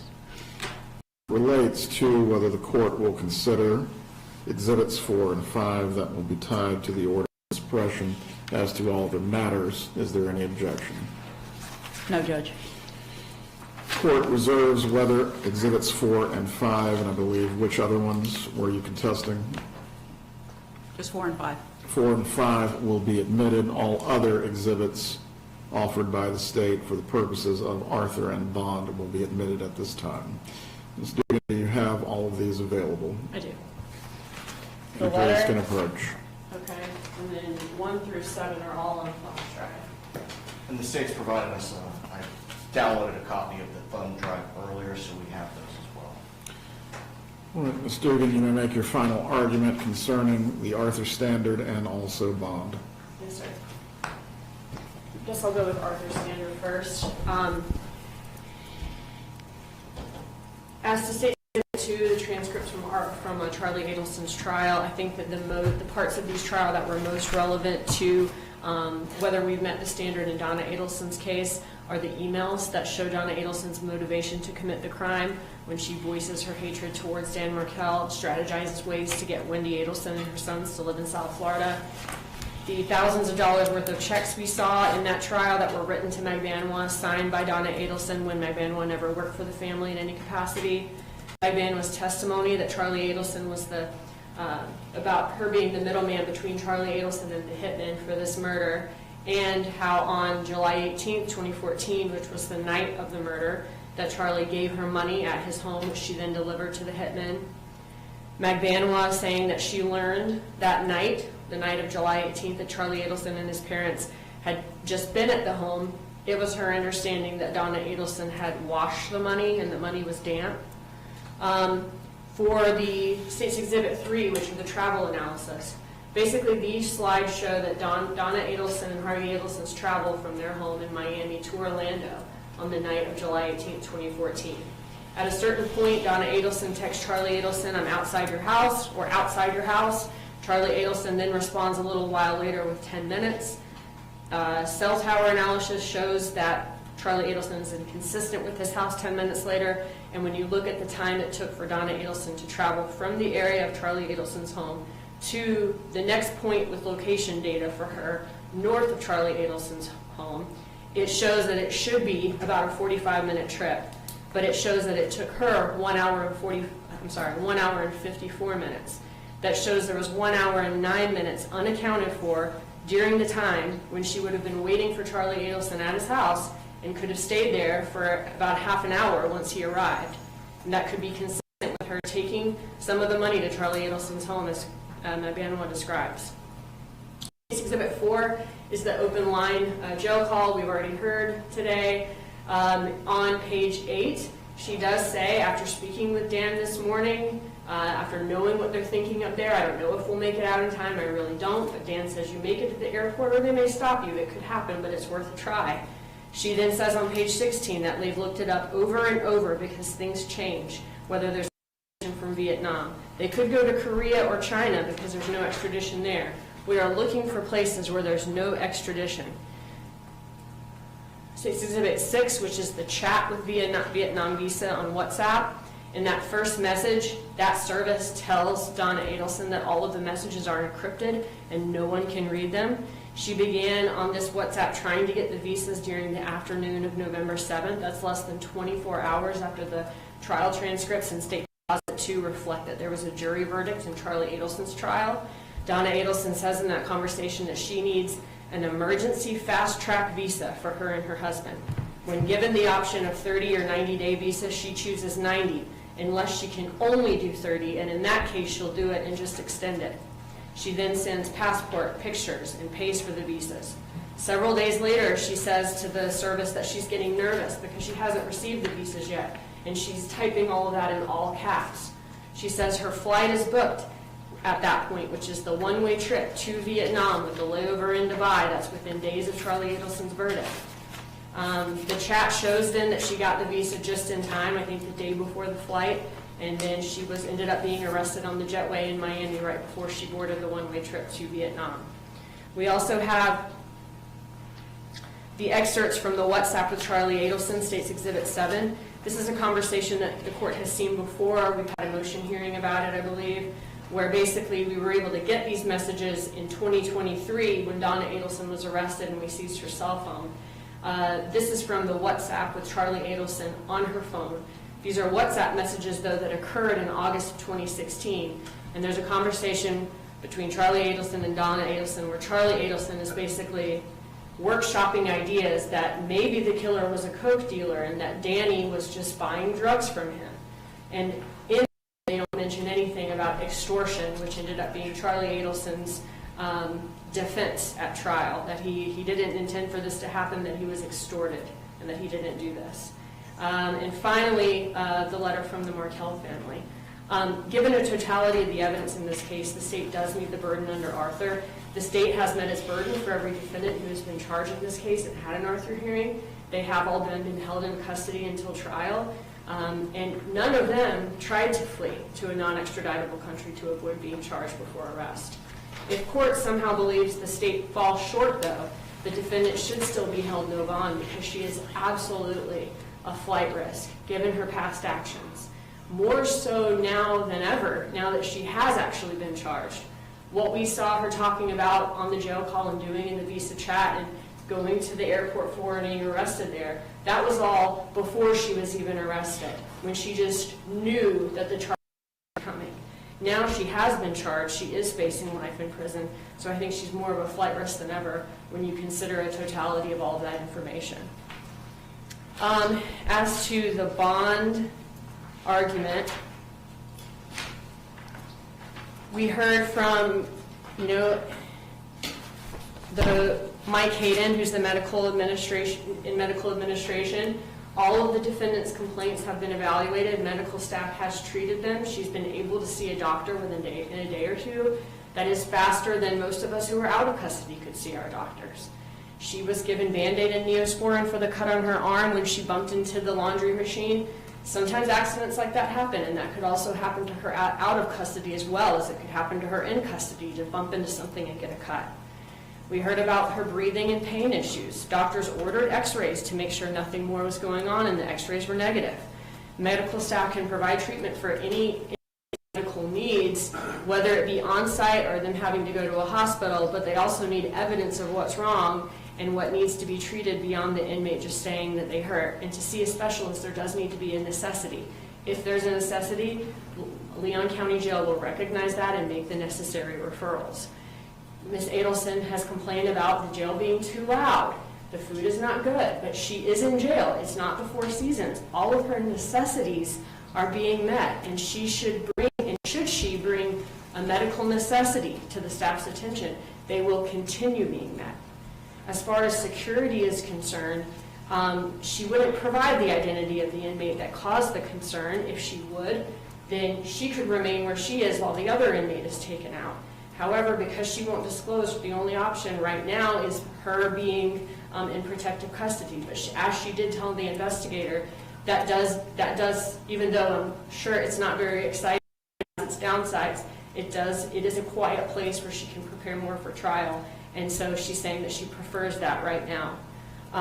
The state asked that she continue to be held no bond at Leon County Jail because she's safe there and it will guarantee her presence at trial. Final argument from the defense.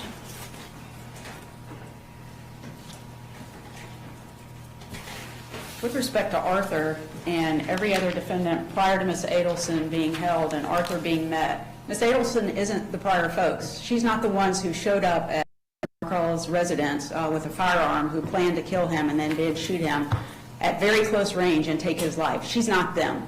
There's proof there. They can meet their burden there, clearly. That's not what Mrs. Adelson is even alleged to have done. In this case, did they hold Charlie? Yes, they did. They met his burden too. The proof against Charlie is very different. I'm representing, Your Honor, a woman who stands before this court, and an argument out of the state's mouth literally is what I put in my motion. She said some bad things about her future ex-son-in-law prior to a divorce being granted. She cut some paychecks out of Charlie Adelson's business, and it was her job to cut the paychecks, and at his instruction, she cut paychecks to Catherine Magdanawa. When her daughter called to say that her soon-to-be or her ex-husband had been shot and killed, Ms. Adelson got in her car with her husband and drove from Miami to Tallahassee, and they're elderly folks, and that's a part of the record. It's a natural course of travel from Miami up to Tallahassee to go through the Orlando area. The state actually said in its argument that the time that lapsed between when they show the cell phone records of Donna Adelson and being near Charlie Adelson's house, and then when Charlie says he's going to get back, could be consistent with Mrs. Adelson stopping there and giving them this alleged pre-washed money. Could be consistent is not the Arthur standard. It's proof evident, presumption great. And they simply... Proof evident or presumption. Or presumption great. Go And ahead. they don't have that in this case, Judge. What they have is the strongest, could be consistent with. Their entire case against Mrs. Adelson is speculation. The problem here is not one problem, that health issues are not being taken care of, or sleep is being deprived, or, she's not getting the food that she likes. Nobody's complaining about the fact that she's not getting food that she doesn't like. She's gained a third of her body weight. They can't protect her in the jail. They've testified themselves. There are no cameras inside the area where they use the restroom, the area where they take the shower, where these washing machines are. There are no guards in there. There's no video in there. So if she disclosed the name, which she's willing to do in camera to the court with nobody else present because she knows she's going to be retaliated against, they can't protect her from retaliation. If they put her back in the annex and some girlfriends or friends of this woman that she rats out finds out that she's back in there, they can take her down in the bathroom, and the guards who are sitting behind a glass being protected themselves aren't even going to know it's happening until it's too late. So providing the name doesn't do that. I have a Before you client... go on, Ms. Fulford, as to the sheriff's role in this, he has a constitutional responsibility to all inmates. Also, your client has the ability to pursue a writ of mandamus if the sheriff will not fulfill his obligations. Is there a reason this has not been pursued if the situation is, as you allege through your motion and testimony? Because that's not the only issue we have, Judge, which is what I was getting to. What we have before us is a woman who's 75 years old. She's elderly. She has health issues that aren't being addressed, but there's more. She's not getting any sleep. She's given medication between 11:30 and 1:30 at night, maybe getting to sleep by 2 o'clock in the morning, waking back up at 3 or 3:30 in the morning. We're not asking that she get special treatment. She's on trial for her life in a town where everybody believes she's guilty. That for 10 years, it's been the same story, that the mafia mother has planned out this homicide and had Dan Markel killed on this evidence that could be consistent with, and that's not what we have. We can't prepare her for trial under these circumstances. Can we go and visit with her at the jail? Yes, we can. Do we have contact visits with her where we can prepare? Yes, we do. But we can't be up there 5 days a week. We can't be up there 7 days a week. We can't be there for lengthy hours. We're not the only ones who are requesting that time. When we got the records from the medical records from the state last week, there was one time that the jail was able to squeeze us in for 1 hour to go through the medical records with her. Over 300 pages of medical records.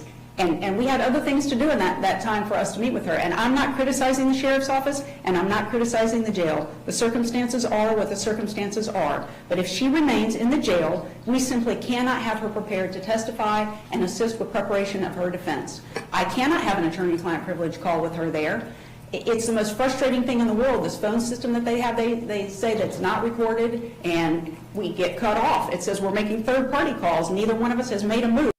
Nothing's happening. We get cut off in the middle of the calls. She has this labored breathing. If they can't find anything in the x-rays, I'm certainly not a doctor. I don't know why she's got it, but I have to start yelling to have her to stop talking because she's breathing so loud, I can't hear a thing she's even saying. She did not flee.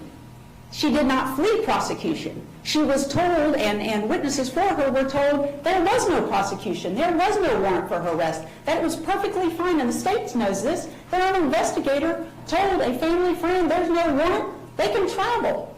They didn't attempt to flee being prosecuted. They were told there was no warrant. Is this for part her of the arrest. evidence that's in the record, or you're just making argument generally about this? I'm making an argument generally at this point, Judge, but the state knows it. If they're going to claim that she was actually fleeing, they know better.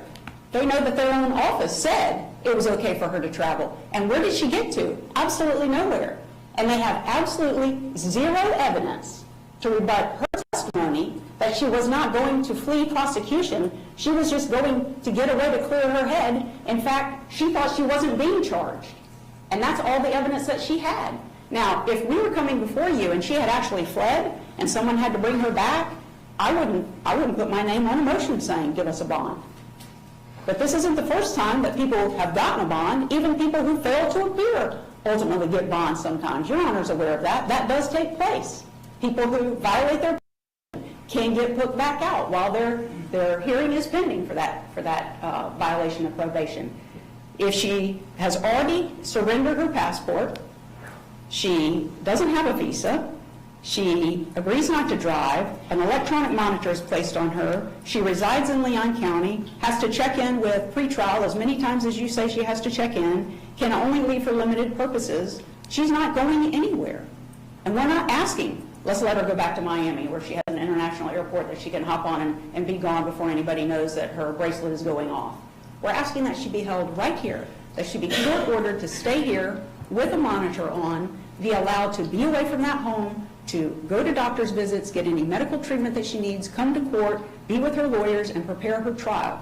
We're not asking for a fancy hotel or anything else, and quite frankly, that's a little bit insulting considering the health conditions that she has to suggest that she's looking to be put up somewhere. The one thing the state fails to remember is she's presumed innocent.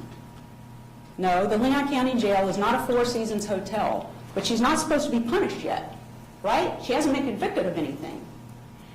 There is a difference between pretrial detention and...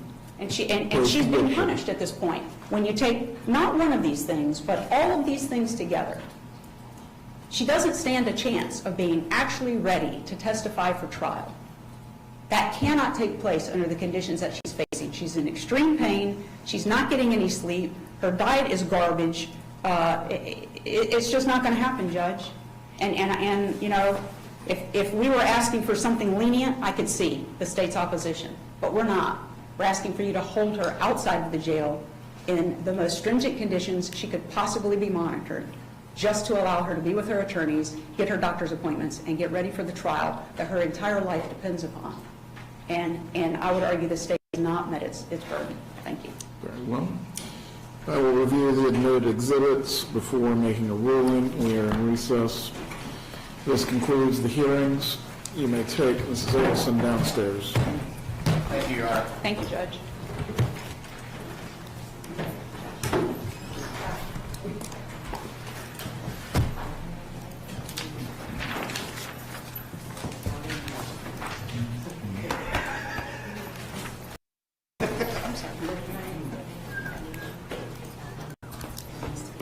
May I use this?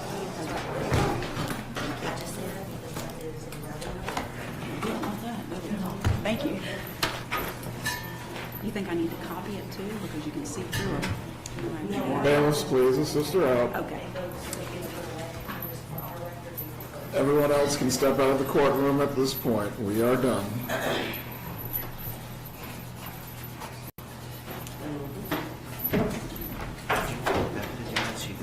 Yeah, that'd be great. Quicker if she does it, that's okay.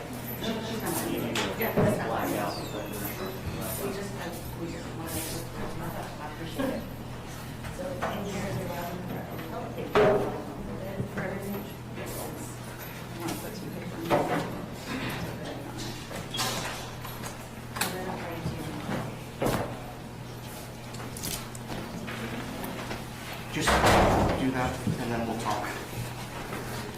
Bailiffs want to go to lunch, so. Hey.